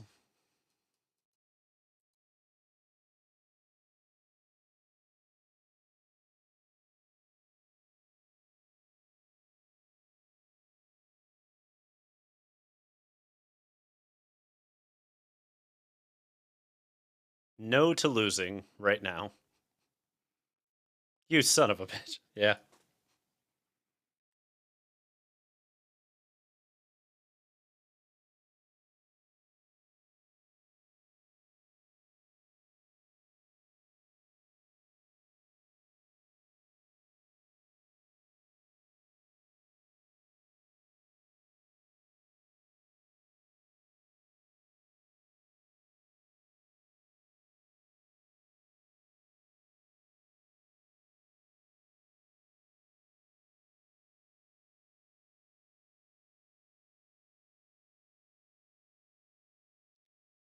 I'm gonna be dead honest with you. I'm not 100% that this works, so I'm just doing it because if it does, then this was brilliant, and if it was wrong, then fuck it.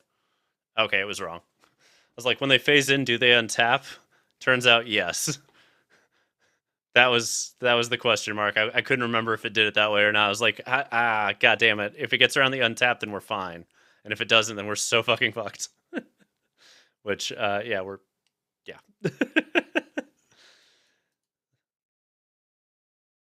Game 3, my friend.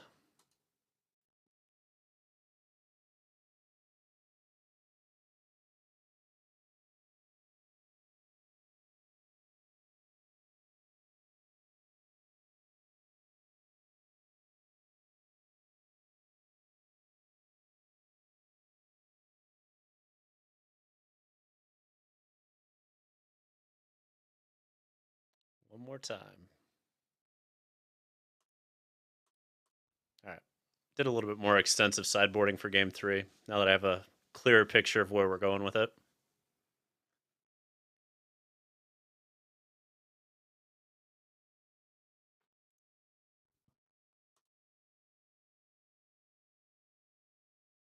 Hey, I'm just happy to be on the play finally.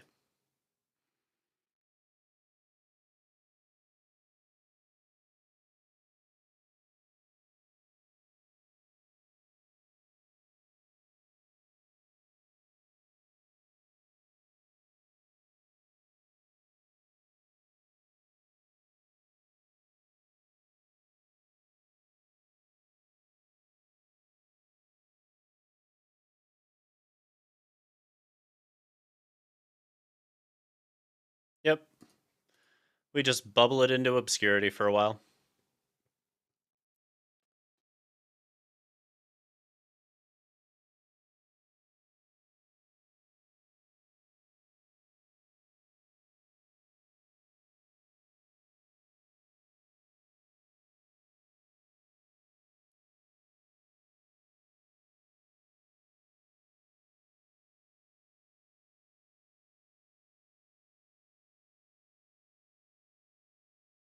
Past.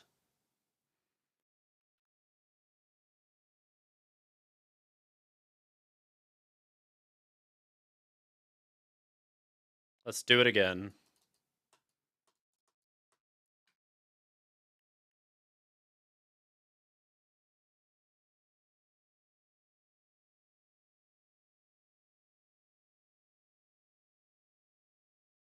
Yeah, all right.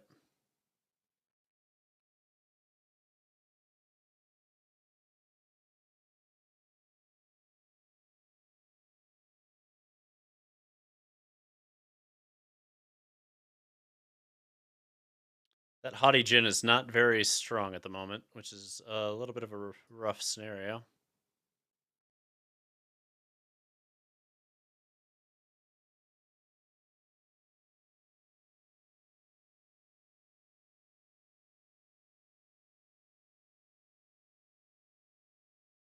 I mean, you still get the first payoff, yeah.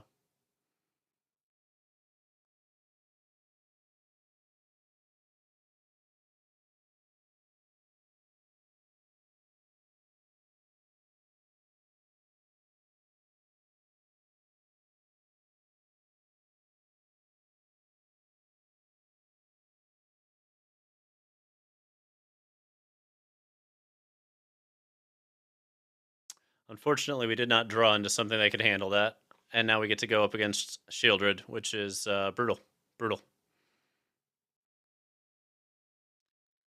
So I think there's only one answer here.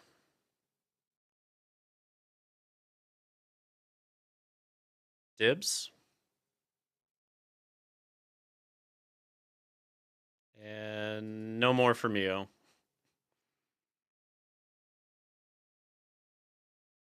Let's chain him and let's Shieldred him.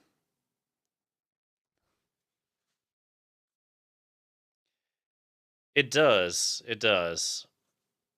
I'm just counting on you to have literally no more removal at this point. Don't have it, don't have it, don't have it, you son of a bitch. Alright. Alright. You asked me this the day of our Streamer Showdown.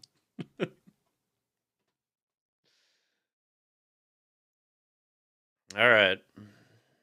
What in the hell am I gonna do about this? Oh god. Cry, probably, mostly. Yeah. All right, T-Dog comes out to fight, huh?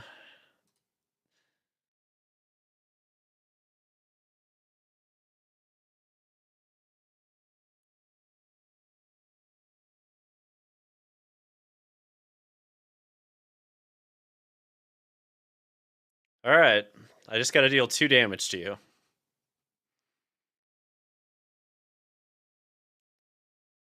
All right.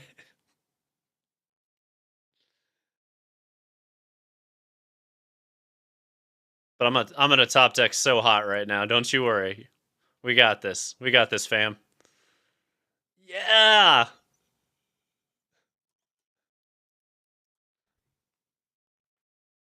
Force you to have something, I guess. Yep, that's the thing.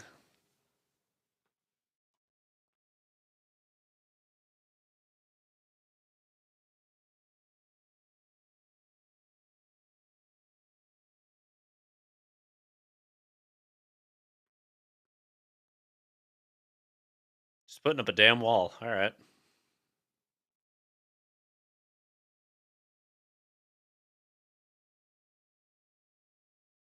Fuck.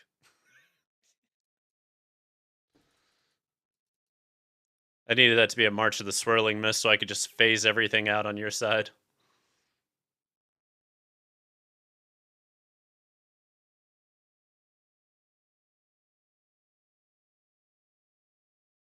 How amazing would it feel if I had an Invoke and just grab the Graveyard Trespasser right now?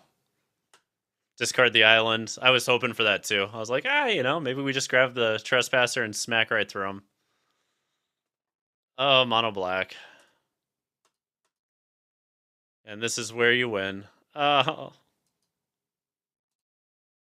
Don't do it.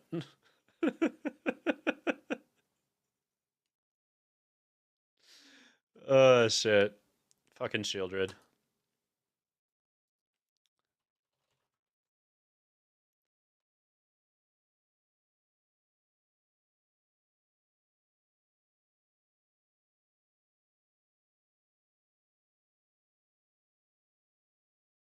Boom, boom, boom.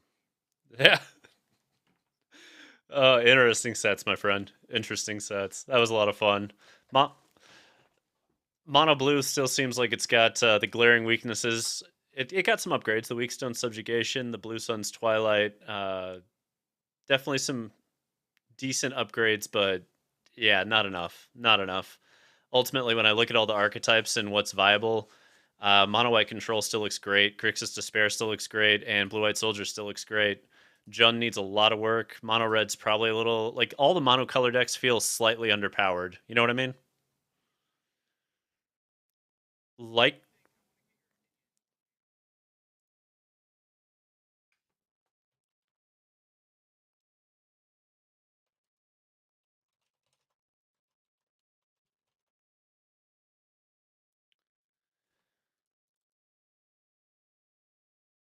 personally, I like going a little bit lower to the ground. I don't love going into these Eternal Wanderers and Sanctuary Wardens. Now that we have Ossification, Lay Down Arms, the higher level drops just become liabilities and tempo becomes a bigger game. Sarah Paragon has improved immensely with Ossification coming in because you just recast the fucking thing if they get rid of it. And yeah, I mean, my list is pretty low to the ground. Steel Seraph is the top end, along with AO, and then everything else is just fighting in the 2s and 3s and 4s. And that's how I prefer it. I also run 3 Lauren in the main of mine, which is uncommon. A lot of people do not do that. I also don't love this whole let's play Spirited Companion vibe thing. You you have here's why. You have 12 2-drops that are good. You've got 4 farmhands, you've got 4 ossification, and you've got 4 bankbuster. And I just don't think you need that filler slot anymore because ossification took the place of it and a few other cards that you were just sitting there like, I don't know, we don't have anything better, so why not? But like now you do. And it's not even like just a little better, it's a lot better. Oh god, yes. Yes.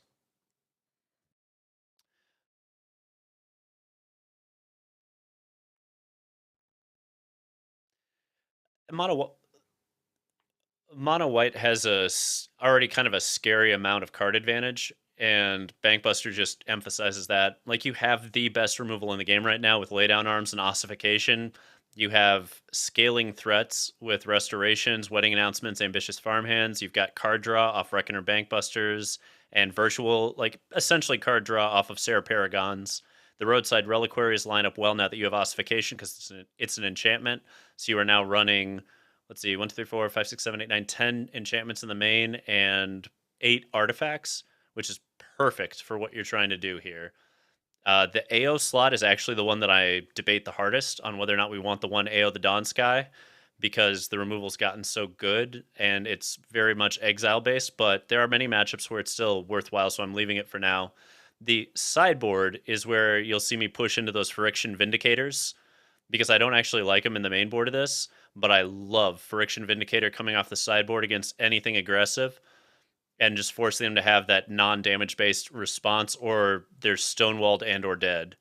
So I think it's got a slot in the sideboard. Same goes for the Friction Missionaries that I put in the sideboard.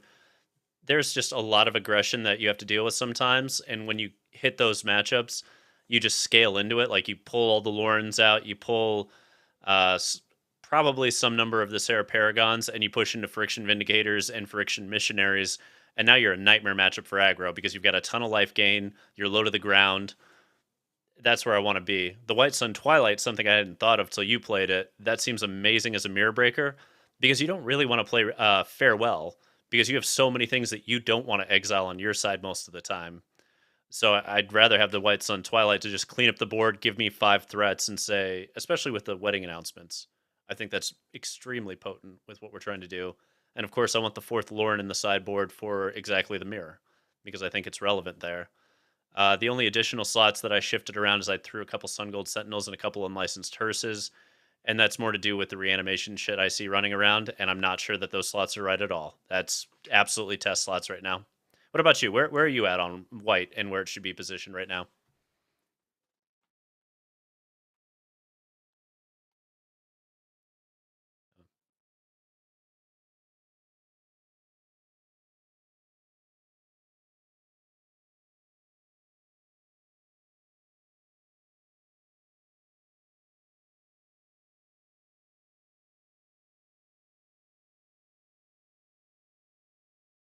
Sure.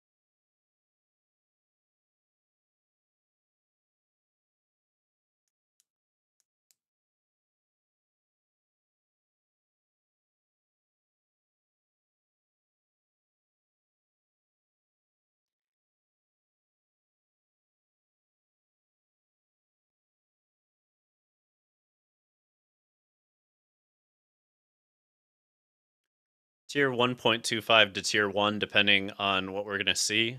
If we're going to see linear strategies that don't go over the top, white is well positioned. When I think white really struggles when you start playing against decks that are like 5-color Atraxa, where you're handling the early game, but they're just going to run you over with card advantage. And that's where I get concerned, because then you're forcing white to play a game it doesn't want to play, where it becomes a tempo deck, except you're not really a tempo deck.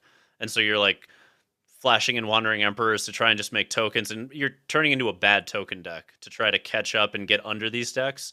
And that's when mono white is, in my opinion, the worst position. That said, you still have ossification and lay down arms to allow you to get that tempo, so it's possible. The Mondrak builds you're talking about, that's an interesting idea over the one of AO as well.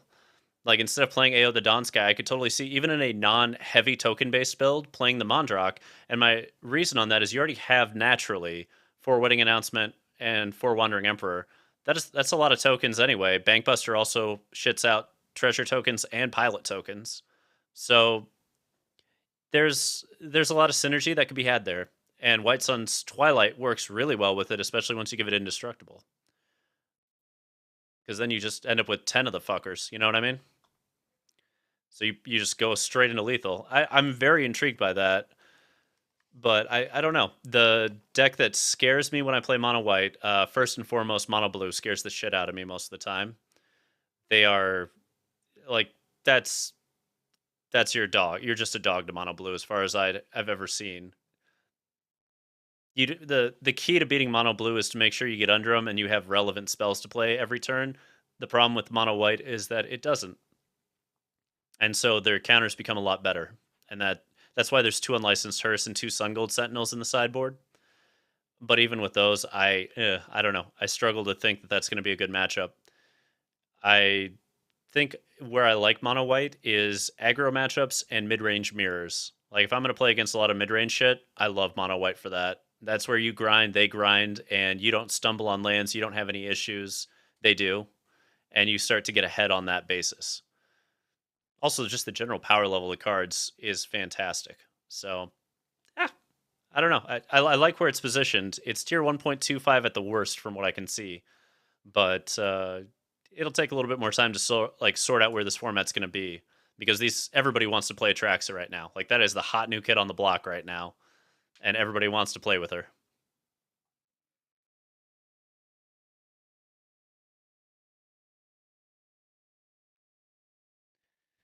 Yeah, we've been playing with her in Oath of Druids builds and Vintage lately, and it's quite something. It's quite something in Vintage, which tells me that that card, along with Tyvar, are going to be mainstays across probably every format in Magic that's constructed. And in case you're wondering, yes, Tyvar is getting played in Vintage. It revamped the Hermit Druid deck from years ago.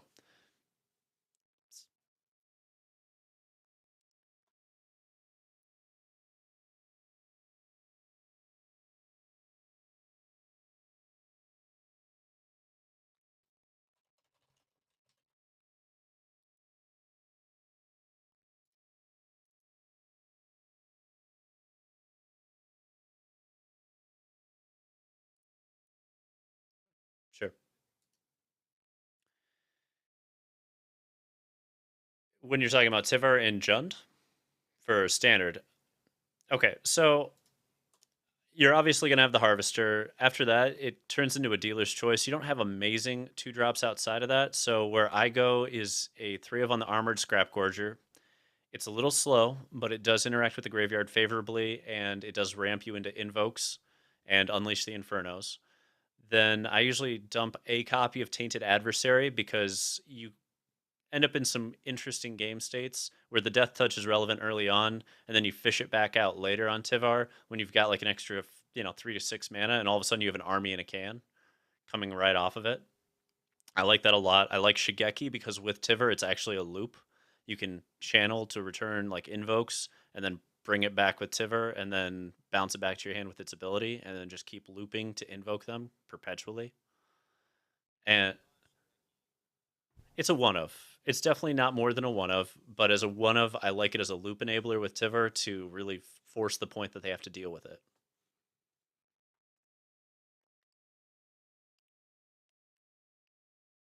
Oh god. Oh god. So many death sticks. Oh god.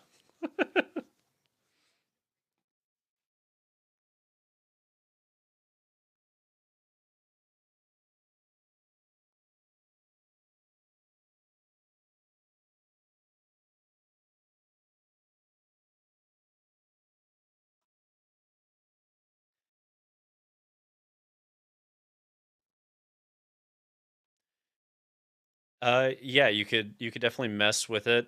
Um, I like Riveter's Charm quite a bit. There's one copy in my current 75 in the main. I struggle to get to a second copy because it's battling with Tyvar and Fable and Glissa, and Glissa to me is the strongest of all of them actually, like single handedly.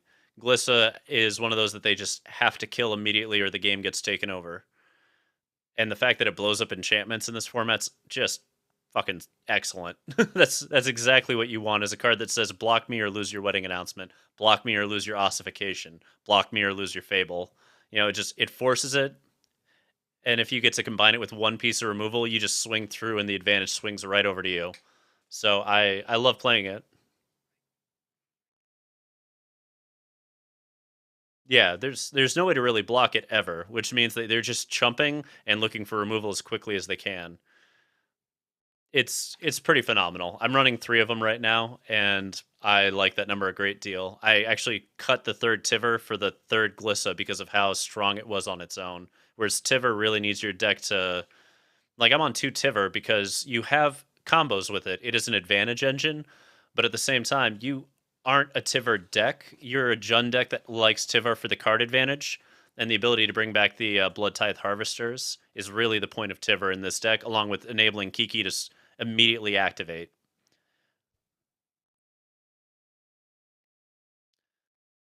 But I think we're out of time on this end. I'm going to raid out to C. Favretto. And thank you, everybody that joined us. This was a ton of fun, as always. I fucking love Streamer Showdowns. It's such a good time.